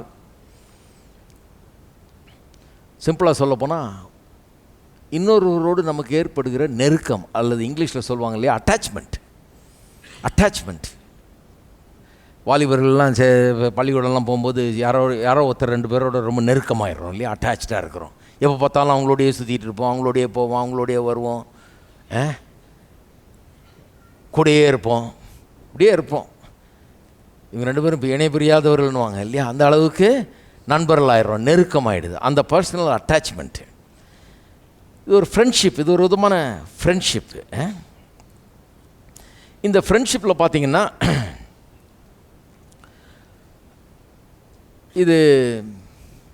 இதுவும் பாருங்கள், இந்த பாவத்தின் மூலமாக இதில் கூட கோளாறு ஏற்படுகிறது. இந்த அட்டாச்மெண்ட்ன்றது சில நேரத்தில் வெளியே இன்னொரு ஆளோடு நமக்கு உண்டாகிறது. ஒரு நண்பனோ மற்றவர்கள் யாரோ அவங்களோட உண்டாகிற நட்பு இல்லையா. அது மட்டும் இல்லாமல் நமக்குள்ளேயே சில அட்டாச்மெண்ட் நடக்குது. அதனால தான் வேதவசனம் சொல்லுது பாருங்கள், யோவானுக்கு திருப்புங்க, யோவான் 12ஆம் அதிகாரம் 25ஆம் வசனம். தன் ஜீவனை ஸ்நேகிக்கிறவன், எதை ஸ்நேகிக்கிறவன்? இந்த ஸ்நேகிக்கிறவன்ற வார்த்தை அந்த அந்த அந்த வார்த்தை தான் அட்டாச்மெண்ட்டு. தன் ஜீவனோடு ஒருத்தன் அட்டாச் ஆகிடுறான். தன் ஜீவன் என்ன? தன்னுடைய the one who loves his own life, தன்னுடைய சொந்த விதமான வாழ்க்கை, தான் எது வாழ்க்கைன்னு நினைக்கிறானோ அது, தன்னுடைய விருப்பங்கள், தன்னுடைய எண்ணங்கள், இதோட ஒரு அட்டாச்மெண்ட் அவனுக்கு. எனக்கு இது பிடிக்கும், எனக்கு அது பிடிக்கும், எனக்கு இது விருப்பம், அது விருப்பம்னு தனக்குள்ளேயே ஒரு அட்டாச்மெண்ட் பாருங்கள். அவனுக்குள்ளே தீராத ஒரு ஆசை சில காரியங்களை குறித்து. தன் ஜீவனை ஸ்நேகிக்கிறவன் அதை இழந்து போவான். அதாவது தனக்குள்ளேயே இப்படிப்பட்ட தன்னுடைய எண்ணங்கள், தன்னுடைய விருப்பங்கள் சொல்லி அதோட அட்டாச் ஆகிடுறான் பாருங்கள் ஒரு மனுஷன். அதுக்காகவே வாழ ஆரம்பிச்சிடுறான் பாருங்கள். எனக்கு இதுதான் பிடிக்கும், எனக்கு இதுதான் இஷ்டம், நான் இப்படி தான் போவேன். அவன் தன்னுடைய ஜீவனை இழந்து போவானான். அதை கூட அடைய மாட்டான். எதை விரும்புகிறானோ, எதை நேசிக்கிறானோ அதையே அடைய மாட்டானா, இழந்து போவானான். அப்புறம் சொல்லியிருக்குது, இந்த உலகத்தில் தன் ஜீவனை வெறுக்கிறவனோ அதை நித்திய ஜீவகாலமாய் காத்து கொள்வான். நல்லா கவனிங்க, ஜீவனை வெறுக்கிறதுனா என்ன? ஜீவனை வெறுக்கிறதுனா சில சொல்கிறாங்க, நான் செத்துடுறேன், நான் ஜீவனை அது இல்லை, அது முட்டாள்னு அர்த்தம். உயிரோடு இருக்கிறதுக்கு தானே கடவுள் உண்டாக்கி இருக்கிறார். நான் செத்துடுறேன்னு சொல்கிறது முட்டாள். உயிரோடு இருக்கணும். தன் ஜீவனை வெறுக்கிறவன் என்ன? தன் ஜீவனை வெறுக்கிறவன். தன் ஜீவன்னா தன்னுடைய நாட்டங்கள், தன்னுடைய இஷ்டங்கள், தன்னுடைய விருப்பங்கள், தான் தனக்குள்ளே ஏற்படுத்தி கொண்டிருக்கிற இந்த ஆசைகள், இதையெல்லாம் வெறுத்து தன்னுடைய ஜீவனை வெறுத்து அவருடைய ஜீவனை, அவருடைய விருப்பத்தை, அவருடைய எண்ணங்களை, அவருடைய திட்டங்களை தன்னுடையதாக்கி கொள்ளுகிறவன் அதை நித்திய ஜீவகாலமாய் காத்துக்கொள்வான். இருக்கீங்களா? சிலர் ரொம்ப அட்டாச்சாக இருக்கிறாங்க. தங்களுடைய விருப்பம், தங்க இது, தாங்க ஆசை. கடவுளுக்கு அங்கே இடமே கிடையாது. கடவுள் என்ன விரும்புகிறார், கடவுளுடைய சித்தம்னா அதுக்கு அங்கே இடமே கிடையாது, இந்த யோசனையே கிடையாது. நான் சொல்கிறேன், நீங்கள் நாடுறதெல்லாம் அடைந்தாலும் கொஞ்ச நாள் தான், அது அடையவே முடியாது, இழந்து போவீர்கள். ஆனால் கர்த்தர் விரும்புகிறத உங்களுடைய வாழ்க்கையாக்கிக்கிட்டீங்கன்னா, அவருடைய உங்களுடையதை வெறுத்து அவருடைய விருப்பங்களை உங்களுடையதாக்கி கொண்டீர்கள்னா, அது நித்திய ஜீவகாலமாக அதை காத்துக்கொள்வீர்கள். அது உங்களுடையதாக இருக்கும். இதுதான் கிறிஸ்தவ வாழ்க்கையினுடைய சாராம்சமே அதுதான். சரி, அப்போ இந்த ஃபிலையோங்கிறது அப்படிப்பட்ட ஒரு அட்டாச்மெண்ட். சில நேரத்தில் பாவ உலகத்தில் இது ஒரு ராங் அட்டாச்மெண்ட் ஆகிடுது பாருங்கள். தனக்குள்ளேயே இருக்கிற அட்டாச்மெண்ட்டை பற்றி இப்போ பேசணும் இல்லையா? தன்னுடைய சொந்த எண்ணங்கள், விருப்பங்கள், இது ஒரு ராங் அட்டாச்மெண்ட் ஆகிடுது. மனிதன் அப்படி உண்டாக்கப்படலை வாழ்கிறதுக்கு. கடவுளோட அட்டாச்சாக வாழணும்னு தான் உண்டாக்கப்பட்டிருக்கிறான். கடவுளுடைய விருப்பங்கள், கடவுளுடைய சித்தம், கடவுளுடைய நோக்கம், அப்படி வாழ முடியாதான் மனுஷன் உண்டாக்கப்பட்டிருக்கிறான். எல்லாம் மனுஷனுக்காக உண்டாக்கப்பட்டது, மனுஷன் கடவுளுக்காக உண்டாக்கப்பட்டிருக்கிறான். உலகத்தில் எல்லாத்தையும் யோசித்து பாருங்கள். வானம், பூமி, இதில் இருக்கிற எல்லாமே எதுக்காக உண்டாக்கப்பட்டது? நீங்களும் நானும் பயன்படுறதுக்காக தான். சூரியன் உதிக்குது, அங்கே ஒளி வீசுதுன்னா யாருக்காக? உங்களுக்காக, எனக்காக. உங்களுக்கு எனக்கும் பிரயோஜனமாக இருக்க முடியாது அதெல்லாம் வச்சு. எல்லாமே இங்கே இருக்கிற காற்று முதற்கொண்டு, தாவர வர்க்கங்கள் முதற்கொண்டு, மிருகங்கள் முதற்கொண்டு, பறவைகள் முதற்கொண்டு, மீன்கள் முதற்கொண்டு, தண்ணி முதற்கொண்டு, எல்லாமே இந்த உலகத்தில் இருக்கிற அத்தனையும் உண்டாக்கப்பட்டது எதுக்கு? உங்களுக்காக, எனக்காகவும். நாமும் உண்டாக்கப்பட்டது எதுக்கு? அவருக்காக. இதுதான் வாழ்க்கையினுடைய ஈக்குவேஷன் இல்லையா?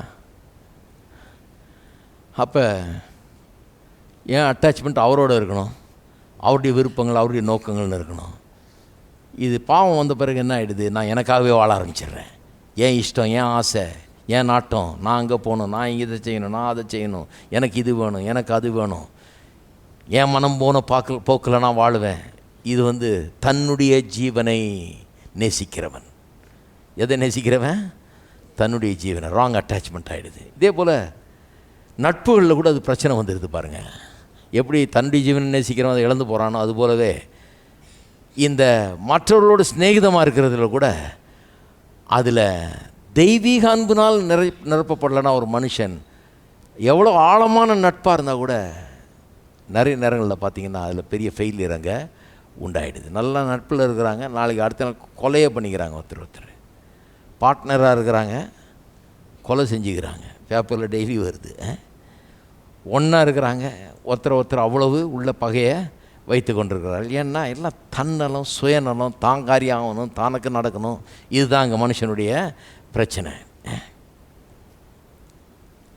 இதில் இந்த விதமான நட்பில் கூட, இந்த விதமான அன்பில் கூட தேவனுடைய அன்பை ஒரு மனுஷன் பெற்றில்லைன்னா இதில் வெற்றி பெறுறது ரொம்ப கஷ்டம்.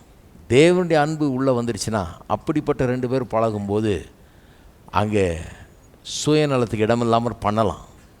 தெய்வீக அன்பு அங்கே வேலை செய்ய முடியும். அந்த நட்பு பரிசுத்தமானதாக இருக்கும். அந்த நட்பு பாசிட்டிவானதாக இருக்கும். அந்த நட்பு முன்னேற்றத்துக்கு எதுவானதாக இருக்கும். ஒருத்தர் அது பலப்படுத்தும், எடிஃபை பண்ணும். அது நல்ல பாசிட்டிவாக இருக்கும். அந்த நட்பின் மூலமாக நிறைய நல்லது நடக்கும் பாருங்கள். முன்னேறி செல்லலாம். அது நல்ல நட்பு அது. ஏன்னா தெய்வீக அன்பினால் நிரப்பப்பட்டிருக்கிறதுனால அதில் சுயநலம் கிடையாது. சுயநலம் கிடையவே கிடையாது. நீங்கள் பார்த்துருக்கீங்களா? உலகத்தில் ரெண்டு பேர் பழகுவாங்க, நல்லா தான் இருப்பாங்க, நல்லா பழகிட்டு இருப்பாங்க. ஆனால் ஒருத்தன் அடுத்தவன் முன்னேறாதபடி பார்த்துக்குவான் கரெக்டாக. நீங்கள் பார்த்துருக்கீங்களா? கொஞ்சம் அறிவாக இருக்கிறவங்களுக்கு தெரியும். அது சில பேதைகள் இருக்காங்க, ஒன்றும் தெரியாதுன்னு போயிட்டுருப்பாங்க. நான் பார்த்துருக்குறேன். அந்த காலத்தில் இந்த பசங்களோட பழகுவோம் பாருங்கள், நிறைய நண்பர்கள். அதில் பார்த்திங்கன்னா சிலவன் இருக்கிறான் பாருங்கள், நல்ல நிறைய வாடா போடான்னு ஒரே பழகிட்டு இருப்பானுங்க. பரீட்சை வரும்போது கொஞ்சம் படிக்கலான்னு பார்த்தா நம்மளை படிக்க விட மாட்டான். ஏன்னா அவன் ஃபெயிலாகிற திட்டத்தில் இருக்கிறான். நம்மளையும் இவங்க பாஸ் பண்ண போகிறான்னு பாதுகாக்கிறான். ஏன்னா அடுத்த வருஷம் நம்ம கூட படிக்கணுமே கூட.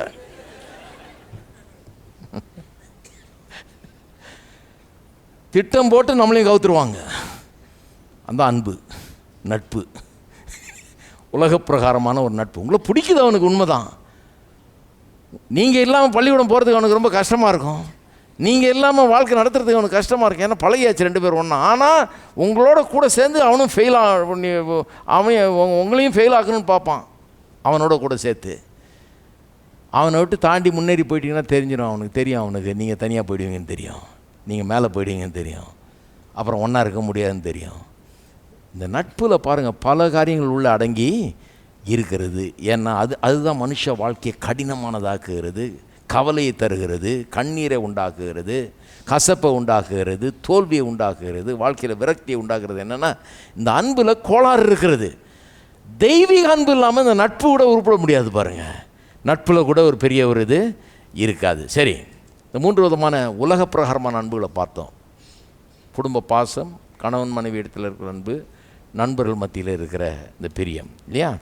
சரி, இப்போ இந்த அகாப்பே அன்பு குறித்து இன்னும் கொஞ்சம் பார்ப்போம். அகாப்பே அன்பு வாஸ்து காமிச்சேன். லூக்கா 6ஆம் அதிகாரம் 27-36 வரைக்கும் வாஸ்து காமிச்சேன். தெய்வீக அன்பு காட்டிலும் முற்றிலும் வித்தியாசமானது என்றது. இதை பற்றி 1-2 காரியங்கள் மட்டும் சொல்லிடுறேன். ஒன்று, ஏன்னா இதை பற்றி நல்லா ஆழமாக பார்க்க போகிறோம். இந்த தெய்வீக அன்பை பற்றி இன்னும் போக போக இன்னும் அதிகமாக பார்க்க போகிறோம். ஆனால் ப்ரைமரியாக சில காரியங்களை, அடிப்படையாக சில காரியங்களை சொல்கிற பாருங்க. ஒன்று, இந்த அன்பு எதை சார்ந்ததாக இருக்கிறது? நம்முடைய ஃபீலிங்ஸு, நம்முடைய உணர்ச்சிகள், நம்முடைய அறிவு, மற்றவர்கள் நம்முடைய அன்புக்கு எப்படி ரெஸ்பான்ஸ் கொடுக்குறாங்க அதை பற்றி, நாம் அன்பு கூறுற அந்த ஆள் எப்படி நடந்துக்கிறார் நம்மக்கிட்ட அதை பற்றியது. அதுவும் இல்லாமல் நம்முடைய சூழ்நிலைகள் இதை சார்ந்திருக்குது. அதை ஏற்கனவே சொல்லியிருக்கிறேன், இல்லையா? இன்னொன்று, இந்த தெய்வீக அன்பு அதை சார்ந்து இல்லை, மனுஷிக அன்பு அது சார்ந்து இருக்குது. தெய்வீக அன்பு இந்த ஃபீலிங்ஸை சார்ந்து இல்லை, நம்முடைய குறைவுபட்ட அறிவை சார்ந்ததா இல்லை, நம்முடைய சூழ்நிலையில் சார்ந்தல்ல, நமக்கு மற்றவங்க எப்படி நம்மகிட்ட நடந்துக்கிறாங்கன்ற சார்ந்ததா இல்லை. தேவன் நம்ம அன்பு கூறும்போது இதையெல்லாம் பார்க்குறது இல்லை பாருங்கள். அவர் நீங்கள் நல்லா ஃபீல் பண்ணுறதுனால நம்ம அன்பு கூறுறதில்லை. அவர் அன்பாகவே இருக்கிறார். நாம் என்ன பண்ணோன்றதை வச்சு நம்மகிட்ட அன்பு கூறுறதில்லை. அவர் அன்பாகவே இருக்கிறார். நான் பாவிகளாக இருக்கும்போது கூட நம்ம மேலே அன்பு கூர்ந்தார். இவ்வளவாய் உலகத்தில் அன்பு கூர்ந்தார். நல்லா முதல் தடவை பிரசங்கம் நம்ம எல்லாம். உலகம்னா எந்த உலகம்? கெட்டுப்போன உலகம், பாவத்தில் விழுந்து இருக்கிற உலகம், பொல்லாத உலகம். உலகத்தில் அன்பு கூர்ந்தார். எந்த உலகத்தில் அன்பு கூர்ந்தார்? ரொம்ப கேடுகட்ட நிலைக்கு போயிருக்க உலகம், அக்கிரமம் நிறைந்த உலகத்தை என்ன பண்ணுறாரு?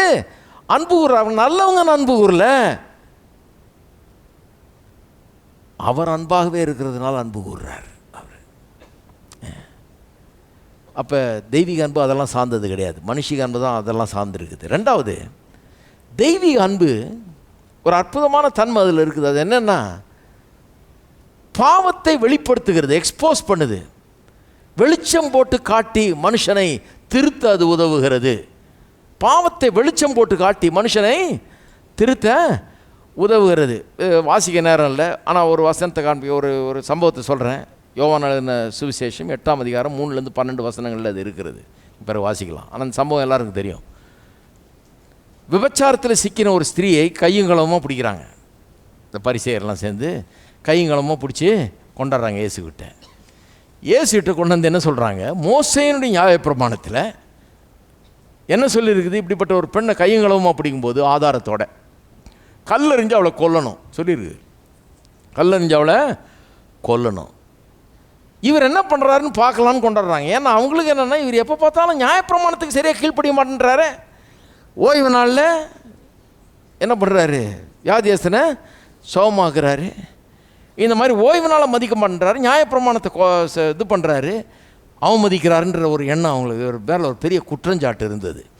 அதனால் நியாயப்பிரமாணத்துக்கு கீழ்ப்படியாதவர் இவர் அப்படின்னு முத்திரை குத்தி இவரை எப்படியாவது கல்லறியலாம், நியாயப்பிரமாணத்துக்கு கீழ்ப்படியாமல் போயிட்டாருன்னு சொல்லி இவரை கல்லறியலாம் தான் கொண்டாடுறாங்க. இந்த பொண்ணை கல்லறியணுன்றதுக்கு பதிலாக உண்மையான நோக்கம் என்னென்னா, கொண்டு வந்து மோசே கல்லறிய சொன்னானே, நீர் என்ன பண்ண பொண்ணீர்னு கேட்டு அவங்களுக்கு தெரியுது இவர் கல்லறிய மாட்டாருன்னு. ரிசல்ட் வந்து கல்லறியதாக இருக்காதுன்னு தெரியுது அவங்களுக்கு. கல்லறியலைன்னா கல்லறியாதனால நம்ம அதுக்கு கல்லறியலாம். நீ எப்படி கல்லறியா? மோசே சொல்லியிருக்கிறார் கல்லறின்னு, நீ கல்லறிய மாட்டியா, அதனால ஒன்றை கல்லறிஞ்சு கொள்கிறோம், ஏன்னா நியாயப்பிரமாணத்துக்கு நீ கீழ்ப்படல. இதுதான் அவங்களுடைய அப்ரோச். அதுக்கு தான் கொண்டாடுறாங்க. ஒரு சதி மாதிரி நடக்குது பாருங்கள். ஒரு பெண்ணை கொண்டாந்து நிறுத்துறாங்க, கையுங்களமாக பிடிச்சி கொண்டாந்து, மோசே நியாயப்பிரமாணம் சொல்லுது கல்லறின்னு, என்ன செய்ய போறீங்கன்றாங்க. எஸ் சொல்கிறார், ஓகே கல்லறியலான் இருக்குல்ல, பண்ணலாம், கல்லறியலாம். உங்கள் யாருக்கு பாவம் இல்லையோ அவன் முதலாவது கல்லறிய கடவுன்ட்டார். அவன் எதிர்பார்க்கவே இல்லை பதில் இப்படி வரும்னு. அவனுங்க என்ன நினச்சானுங்க, கல்லெறியெல்லாம் கூடாதுப்பா, பாவம் விட்டுரு அப்படின்னு சொல்லுவாருன்னு நினச்சாங்க. சொல்லலை அவர். கல்லெறியலாம், யார்கிட்ட பாவம் இல்லையோ அவன் முதலாவது கல்லெறிய கடவுன்னாரு. ஒருத்தனை கலந்துக்கிட்டு போயிட்டான் பேசாமல். ஏன்னா பாவம் இல்லாதவன் ஒருத்தன் கிடையாது, எல்லோரும் போய் சேர்ந்துட்டாங்க. இவர் மட்டும் நிற்கிறாரு. அந்த பொண்ணு முன்னால் நிற்கிது, இந்த பெண் முன்னால் நிற்கிறா. எல்லா ஆதாரமும் இருக்குது. இவர் செஞ்சது தப்பு, இது பாவம் எல்லாம் தெரியும் அவருக்கு. சொல்கிறாரு, நானும் உன்னை ஆக்கினைக்குள்ளாக தீர்க்கிறதில்லை. யாருமே உன்னை ஆக்கினைக்குள்ளாக தீர்க்க முடியல. யாராவது ஒருத்தர் கல் எறியறதுக்கு அத்தாரிட்டி இருந்ததுன்னா இவர் தான் பாவமற்றவர். கல் எறியலாம், இவர் எரிஞ்சா நியாயம். அவள் அதுக்கேற்ற பாவத்தையும் செஞ்சுருக்கிறா, நியாயம்தான். ஆனால் சொல்கிறாரு பாருங்கள், அன்பாகவே இருக்கிற தேவன் அங்கே நிற்கிறார். அவர் சொல்கிறாரு, நானும் உன்னை ஆக்கினைக்குள்ளாக தீர்ப்பதில்லை, நீ போ, இனி பாவம் செய்யாதேங்கிறாரு. எப்படி இருந்திருக்கும்னு நினைக்கிறீங்க அந்த பொண்ணுக்கு? இதில் 2 பார்ட்டி. ஒன்று அந்த பொண்ணு, இன்னொன்று ஓடி போன அந்த ஆட்கள், இவளை பிடிச்சிட்டு வந்தவங்க. 2 பார்ட்டி. அன்பு இயேசு. அன்பு இருக்கும்போது அங்கே அன்பு வெளிச்சம் போட்டு காட்டுகிறது. எதை? பாவத்தை. முதல்ல அது எந்த பாவத்தை வெளிச்சம் போட்டு காட்டுச்சு? இந்த ஆளுங்கள்லாம் பாவிங்கிறத வெளிச்சம் போட்டு காட்டு. அவர் ஒன்றுமே பண்ணல. யாரையும் நீ பாவி, அவன் பாவி, அவன் பாவி ஒன்றுமே சொல்லலை. பாவம் இல்லாதவன் கல்லறிய கடவுள் தானே சொன்னார். யாரையும் தனிப்பட்ட முறையில் குற்றஞ்சாட்டவே இல்லை. அந்த அன்பு அங்கே அன்போட கான்டாக்ட் வரும்போது என்ன ஆச்சு? அங்கே அவர்கள் பெரிய பாவிங்கிற வெளிச்சம் உண்டாகுது. பார்க்குறாங்க, ஐயோ அவன் போய் ஒழுங்காக தூங்கியிருப்பான்னு நினைக்கிறீங்களா நீங்கள்? அவன் நினச்சிருப்பான், பெரிய வம்பில் மாட்டிட்டோமே இன்றைக்கி தான் அவனுக்கு முறையாக விளங்குது. அவன் எப்படி அப்ரோச், பரிசேயருடைய அப்ரோச் என்னன்னா, யார் பிடி, விபச்சாரம் செய்கிற ஆளெல்லாம் பிடி, தப்பு எவனா செஞ்சால் பிடி, ஓய்வு நாளை அவனை கீழ்ப்படியில்னா பிடி, கல்லறிஞ்சு அடிக்க சொல்லி கல்லறிஞ்சு கொல்ல சொல்லி மோசே நியாயப்பிரமாணம் சொல்லுது. பிடியாக்கும், பிடிக்கிறதும் கல் அடிக்கிறதும் தான் இவன் வேலையாக இருக்குது. மதவாதிகள் கல்லெறிகிறது, பிடிக்கிறது, ஆக்கினைக்குள்ளாக தீர்க்கிறது, ஒருத்தனை குற்றவாளி ஆக்கிறது, நிற்க வச்சு கல்லெறிஞ்சு கொல்றது, இதுதான் வேலை பாருங்கள் அவங்களுக்கு. இவ்வளோ நாள் சந்தோஷமாக அந்த வேலையை செஞ்சிட்டு இருந்தாங்க, தாங்க பெரிய யோகியர்கள் நினச்சிக்கிட்டு. முறையாக இயேசுவோட கான்டாக்டில் வந்த பிறகு தான் அவங்களுக்கே விளங்குது, நம்மளும் பாவி தான். கல்லெறிஞ்சு கொல்றது தான் கரெக்டுன்னு சொன்னால் ஊரில் யாருமே உயிரோடு இருக்க முடியாது. எல்லாரையும் கல்லெறிஞ்சு கொல்ல வேண்டியதுதான்றது முதல்ல அவனுக்கு விளங்கி இருக்கும். வெளிச்சம் போட்டு காட்டுகிறது அன்பு. இவர் கல்லெறியல, இவர் கல் எரியல, அன்பு காட்டுறார், மன்னிக்கிறார். அது என்னத்தை வெளிச்சம் போட்டு காட்டுகிறது? அவன் ஒரு பெரிய பாவின்னு வெளிச்சம் போட்டு. எத்தனை பேர் அதில் ரட்சிக்கப்பட்டான்னு தெரியல. எத்தனை பேர் தூங்கி அப்புறம் நிற்கதே மாதிரி ராத்திரி நேரத்தில் இவர்கிட்ட வந்து, ஆண்டவரே நித்திய ஜீவனை நான் எப்படி பெறதுன்னு கேட்டவன் எத்தனை பேருன்னு தெரியல. நிறைய பேர் வந்திருப்பானுங்கன்னு நினைக்கிறேன். நல்லா ராத்திரியில் வர ஆளுங்க சீக்கிரட்டா உள்ள உறுத்தும் இல்லையா? எவ்வளோ கஷ்டமாக இருக்கும். இவ்வளோ நாள் எத்தனை பேரை கல்லறிஞ்சிட்டோம், எவ்வளோ பேர் உயிரை பாதிச்சிட்டோம், நம்ம எவ்வளோ எதை கெடுத்துவிட்டோம், என்னெல்லாம் பண்ணியிருக்கோம். நம்ம பெரிய ஆள் நினச்சிட்ருக்கோம். இன்றைக்கி தான் ஒரு பெரிய வெளிப்பாடே கிடச்சிருக்கு. நான் தான் எல்லாத்தோட பெரிய பாவி. ஒரு பாவம் இல்லாதவன் கல்லெறிய கடவன்றான், என்னால் எரிய முடியலையே, என் கை வரலையே, என் பாவின்றது எனக்கு விளங்கிருச்சேன். நான் அன்றைக்கி தான் அவன் யோசித்தே இருப்பான். கண்டிப்பாக நான் நினைக்கிறேன் நிறைய பேர் திருந்திருப்பானுங்க அதில். அதனால் அன்பு காட்டும்போது, அன்புங்கிறது நீங்கள் நினைக்கிற மாதிரி கிடையாது. பரவாயில்ல, ஓகே நான் அட்ஜஸ்ட் பண்ணிக்கிறேன், நீ போ அப்படிங்கிறது அன்பு கிடையாது. அன்பு is powerful. Love is powerful. அது என்ன பண்ணுது? வெளிச்சம் போட்டு காட்டுகிறது. எதை வெளிச்சம் போட்டு காட்டுகிறது? நம்முடைய தவறுகளை, நம்முடைய பாவத்தை, நம்முடைய குறையை வெளிச்சம் போட்டு காட்டி நம்மளை ஓட வைக்கிறதுக்கல்ல, நம்முடைய ஆக்கினத்துக்குள்ளாக தீர்க்க வைக்கிறதுக்கல்ல, ஐயோ நான் பாவின்னு சொல்லி அப்படியே முடங்கி போய் உட்கார வைக்கிறதுக்கல்ல. எதுக்கு அதை வெளிச்சம் போட்டு காட்டுறது? என்னை திருத்துவதற்காக, என்னை சீர்திருத்துவதற்காக, என்னை ஆண்டவரத்தில் கொண்டு வருவதற்காக, என்னை ரட்சிப்புகளை நடத்துவதற்காக அது வெளிச்சம் போட்டு காட்டுகிறது கடவுளுடைய அன்பு. அப்போ ஒருத்தருக்கு அன்பு காட்டும்போது நீங்கள் ஞாபகம் வச்சுக்கணும், அன்பு இப்படி தான் வேலை செய்யுது. சரியான தெய்வீக அன்பு காட்டப்படும் போது ஒரு ஆள் டெம்பரரியாக ஓடலாம். இவனுங்க ஓடின மாதிரி கல்லெறின்னு ஒருத்தன் கூட எல்லாம் டிசப்பியர் ஆகிட்டான், ஓடலாம்.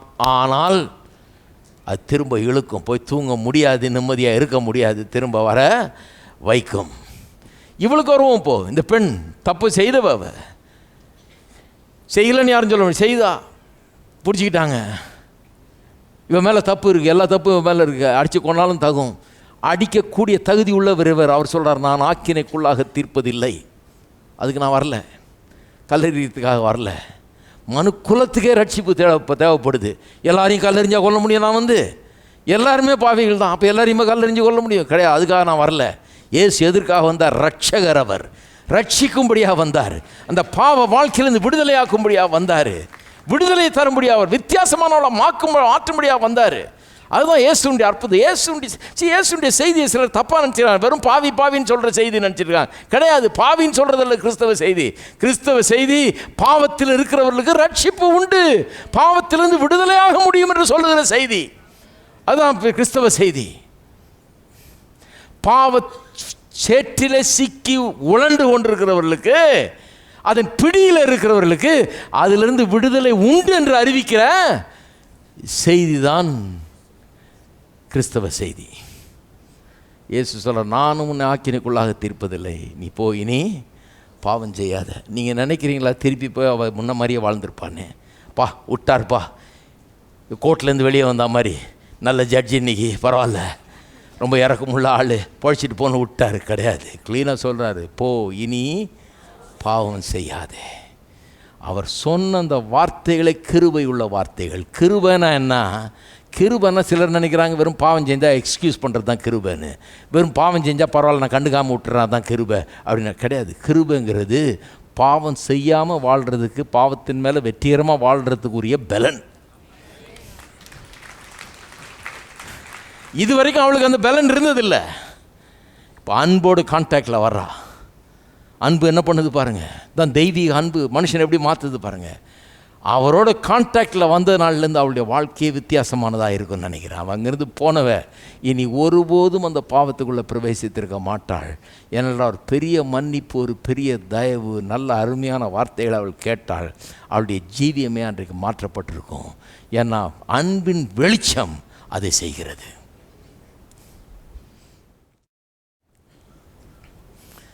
இதுதான் நம்முடைய அப்ரோச். சுவிசேஷத்தை பிரசங்கம் பண்ணுறதுல இதுதான் நம்முடைய அப்ரோச். சுவிசேஷத்தை பிரசங்கம் பண்ணுறதுன்றது திட்டுறது கிடையாது. சும்மா நீ இப்படி பண்ணிட்ட, அப்படி பண்ணிட்ட, நீ பொல்லாதவன் அப்படின்னு சொல்லி திரிட்டு இருக்கிறது கிடையாது. சுவிசேஷத்தை பிரசங்கம் பண்ணுறது அன்பை கட்டவிழ்த்து விடுவது, அன்பின் வார்த்தைகளை ரிலீஸ் பண்ணுவது. அதன் மூலமாக வெளிச்சம் போட்டு காட்டப்படுது. மனிதர்கள் தன்னுடைய பாவங்களை உணர்கிறார்கள். அது வெளிச்சம் போட்டு காட்டப்படுகிறது அவர்களுக்கு. இதை எல்லாருக்கும் அம்பலப்படுத்துறதுக்காக பிரசங்கம் பண்ணுறதில்ல. நம்ம ஒரு மனுஷனுக்குள்ளே ஒரு பெரிய உணர்வு ஏற்பட்டு அவன் திரும்பி கடவுள்கிட்ட தன்னை ஒப்பு கொடுக்குறான். இதுதான் அன்பினுடைய வேலை. சரி, அன்பு அதை பண்ணுது. இன்னொன்று, அன்பு இது அன்கண்டிஷனல். அன்கண்டிஷனல்னு சொன்னால் நிபந்தனையற்றது. அன்பு நிபந்தனையற்றதுன்னா என்ன மாறினாலும் இது மாறவே மாறாது. ஒரு வசனம் இருக்குது பாருங்கள், அந்த ஏசாயா 54:10 எடுத்து வாசிக்க நேரம் கோட் பண்ணுறேன், கேளுங்க.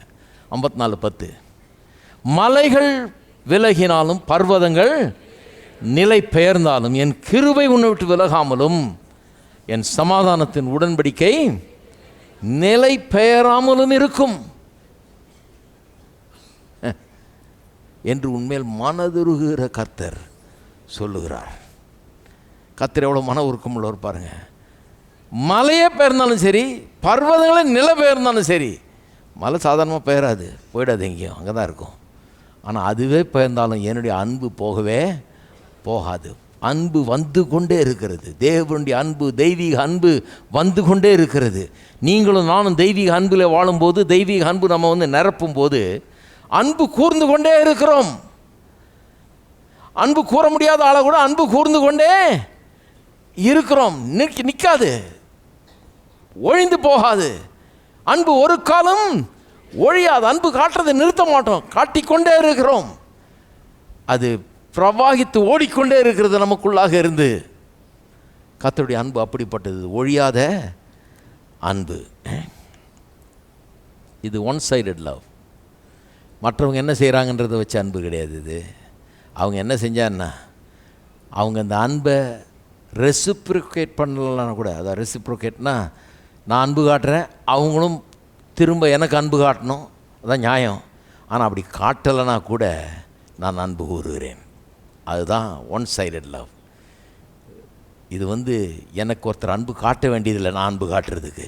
அவங்க அன்பு காட்டாமலே நான் அன்பு கூறுகிறது தான் தெய்வீகம். இதெல்லாம் பாருங்க, சிலுவையில் பார்ப்போம் பாருங்கள். இதெல்லாம் சிலுவையை குறித்து வெளிப்பாடை பார்க்கும்போது இந்த தெய்வீக அன்பு அப்படியே செஞ்சு காட்டுறாரு அவர். அப்படியே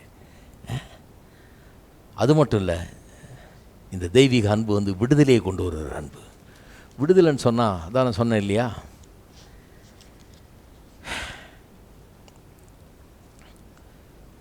நிறைய பேர் அடிமைத்தனத்தில் இருக்கிறாங்க. விடுதலை கிடையாது. ஏன்னா இப்படி பேசுனா தான் அவங்களுக்கு பிரியமாக இருக்கும். ஒருத்தர் சொன்னார், எங்கள் அப்பாட்ட எப்படி பேசணுமோ அப்படி பக்குவமாக பேசி போட்டு நான் வாங்கிடுவேன். என்ன ஐடியாக்காரன் பாருங்கள், நேரமெல்லாம் இதில் வீணாகுது. இவர் ஏதோ வேறு கண்டுபிடிப்பாளர் கிடையாது. எப்படி அப்பாட்டேருந்து பிடுங்குறதுன்றதை கண்டுபிடிச்சிருக்கிறார் இவர். எப்படி பேசணும், எப்படி பேசினா நமக்கு கிடைக்கும், அவ்வளோதான் தாட்டே. இதுக்கு உள்ளே ஒன்றை வச்சுக்க வேண்டியது, வெளியே என்னொன்று பேசுகிறார். பேசுகிறதுல அர்த்தமே கிடையாது. இதனால் இந்த மாதிரி ஆளுங்கிட்ட நம்ம மாட்டிகிட்டு இருக்கிறோம் இல்லையா. அப்பாவுக்கு எப்படி இருக்கும் பாருங்கள். அப்பா ரொம்ப ரொம்ப உஷாராக இருக்கணும். இவன் எப்படி பேசுகிறான்றது, எங்கேருந்து வர்றான், இப்படியே கொண்டு போவான், சுற்றி ஊரெல்லாம் சுற்றி இப்படியே அதை சொல்லி இதை சொல்லி இப்படி சொல்லி அப்படி சொல்லி அது இதுன்னு பேசி ரொம்ப கனிவாக பேசி, வாங்க நான் வர்றேன், நான் உங்களுக்கு ஹெல்ப் பண்ணுறேன்னா அது பண்ணுறேன்னா இப்படியே போவான் பாருங்க. கடைசியில் பார்த்தீங்கன்னா வருவான் அந்த பாயிண்ட்டுக்கு, எனக்கு இது வேணும். அதனால் சில அப்பா அம்மாரும் ரொம்ப கரார் ஆயிடுறாங்க. வரும்போதே தெரியும் இவன் மனசை அவர் ரீட் பண்ணி வச்சுருப்பார். ஏன்னா அவருக்கு தெரியும் பாருங்கள், மனு வர்க்கமே அப்படி இருக்குது. ஒரு ஃப்ரீடம் கிடையாது. உண்மையை பேச முடியல. உள்ள ஒன்றை வச்சு வெளியே ஒன்றை பேச வேண்டியதாக இருக்குது. எல்லாரையும் பிரியப்படுத்த வேண்டியதாக இருக்குது. ஆனால் தெய்வீக அன்பு அப்படி கிடையாது. தெய்வீக அன்பு உண்மையை பேசுகிறது. கடைசியாக தெய்வீக அன்பு சுயநலமற்றது. சரி, 1:13 திருப்புங்க, இது முடிச்சிருவோம். இப்போ அங்கே ஒரு காரியத்தை காமிச்சு முடிக்கிறேன். 1:13 அதிகாரம் தான் அன்பின் அதிகாரம், அன்பை குறித்த அதிகாரம்னு சொன்னேன். அந்த அதிகாரம் ஆரம்பிக்கிறதுக்கு முன்னாடி 31ஆம் வசனம் 12:31 வாசித்து பாருங்கள். இந்த அதிகாரம்லாம் 12, 13 நம்பர்லாம் வந்து இவங்க போட்டது, மற்றபடி பின்னால் போட்டது. இது ஒரு லெட்டர் மாதிரி தான் எழுதுகிறார் அவர். அதனால் ஒன்றா வாசிக்கணும். 31ஆம் வசனத்தை பாருங்கள், 12:31. இப்படி இருக்க முக்கியமான வரங்களை நாடுங்கள், இன்னும் அதிக மேன்மையான வழியும் உங்களுக்கு காண்பிக்கிறேன். அங்கே என்ன நடக்குதுன்னா, சபையில் எட்டிக்கு போட்டுக்கிட்டு தங்களுடைய வரங்களை டிஸ்பிளே பண்ணிக்கிட்டு, என்னால் இது முடியும்னு ஒரு ஆள் காமிக்கிறார், நான் தீர்க்குதுன்னு சொல்லுவேன், இன்னொரு நான் அற்புதம் பண்ணுவேன்றார், இன்னொருத்தர் நான் அந்நிய பாஷை பேசுவேன். இப்படி ஆளுக்கு போட்டி பாருங்கள். 12ஆம் அதிகாரம் வாசித்து பார்த்தீங்கன்னா வேடிக்கையாக இருக்குது. கோயிலாக என்னன்னு நினைப்பீங்க நீங்கள். அந்த மாதிரி ஏட்டிக்கு போட்டியில் இருக்குது. அவங்களுக்கு தான் அந்த அன்பை பற்றி போதிக்கிறாரு இவர். இந்த ஏட்டிக்கு போட்டி, நீ பெரியவனா நான் பெரியவனா, உனக்கு என்ன வரம் இருக்குது, அதை விட டபுள் எனக்கு இருக்குது. இப்படி தான் ஒருத்தர் என்ன கேட்டார், எத்தனை வரம் இருக்குது உங்களுக்கு, என்ன 9 வரமாக இருக்குது, போயிட்டு வாங்க நான். ஏன்னா அந்த ஆளுக்கு என்னன்னா உன்னை விட எனக்கு ஜாஸ்தி இருக்குதுன்னு சொல்கிறது தான். இப்படி ஒருத்தருக்கு ஒருத்தர் ஏட்டி போட்டி பாருங்கள். என்ன கேட்குறாரு வந்து கேள்வி, இத்தனை வரம் இருக்குது, உனக்கு என்ன வரம் இருக்குது, எனக்கு இந்த வரம் இருக்குது. இதுதான் ஜனங்க, கிறிஸ்தவர்கள் அப்படி இருக்காங்க பாருங்கள். இங்கே பவுல் அப்போஸ்தலன் போதிக்கிறார். அவர் சொல்கிறாரு, இன்னும் அதிகமான மேன்மையான வழியை உங்களுக்கு காண்பிக்கிறேன். ஆங்கிலத்தில் ரொம்ப நல்லா வருது, I'll show you a more excellent way. இப்படிலாம் வாழாதீங்க, அடிச்சு பிடிச்சிக்கிட்டு ஒருத்தன் போட்டி போட்டுக்கிட்டு நான் பெரியவனா நீ பெரியவனான்னு காட்டிட்டு வாழாதீங்க. இதெல்லாம் சுயநலம், இதெல்லாம் அன்பே கிடையாது. இதனால தான் பிரச்சனை வருது, சர்ச்சில் சண்டை வர்றது இதனால தான் அப்படின்றாரு. இதை விட மேன்மையான வழியை உங்களுக்கு காண்பிக்கிறேன், மோர் எக்ஸலண்ட் வே. எத்தனை பேருக்கு வீட்டில் ரொம்ப எக்ஸலண்ட் வே விரும்புகிறீங்க? இன்னும் இதை இப்போ இருக்கிறத காட்டிலும் இன்னும் எக்ஸலண்ட் வே, இப்போ இருக்கிறத காட்டிலும் மேன்மையான வழி எத்தனை பேர் விரும்புகிறீங்க?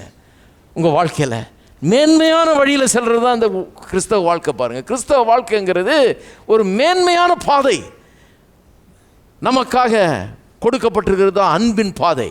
மேன்மையான வழியை உங்களுக்கு காண்பிக்கிறேன் அப்படின்றாரு. என்ன வழி? 2ஆம் வசனம் பாருங்கள். நான் தீர்க்க தரிசன வரத்தை உடையவனாக இருந்து பாருங்கள், இந்த வரங்கள் தான் உங்களுக்கு பெரிய இது போட்டி. சொல்கிறார், நான் தீர்க்க தரிசன வரத்தை உடையவனாக இருந்து சகல ரகசியங்களும் சகல அறிவையும் அறிந்தாலும் மலைகளை பெருக்கத்தக்கதாய் சகல விசுவாசம் உள்ளவனாய் இருந்தாலும் அன்பு எனக்கு இராவிட்டால் நான் ஒன்றுமில்லை. அன்பு இல்லைன்னா ஐ எம் நத்திங்ன்றார். நான் சொல்லுகிறேன், உங்களுக்கு குடும்ப பாசம் இருக்கலாம், நீங்கள் நல்ல மனுஷனாக இருக்கலாம், நல்ல நட்புகளை வளர்த்துக்கிற ஒரு நல்ல ஆளாக இருக்கலாம், கணவன் மனைவி நல்ல ஒரு உறவில் இருக்கலாம், எல்லாம் இருக்கலாம். ஆனால் அந்த தெய்வீக அன்பு இல்லைன்னா நாம் ஒன்றுமே கிடையாது.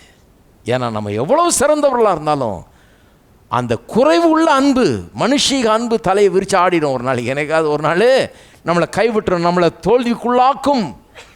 அதனால தான் சொல்கிறாரு, என்ன இருந்து எவ்வளோ பெரிய ஆளாக இருந்தாலும் சரி, அன்பு எனக்கு இராவிட்டால் நான் ஒன்றுமில்லை.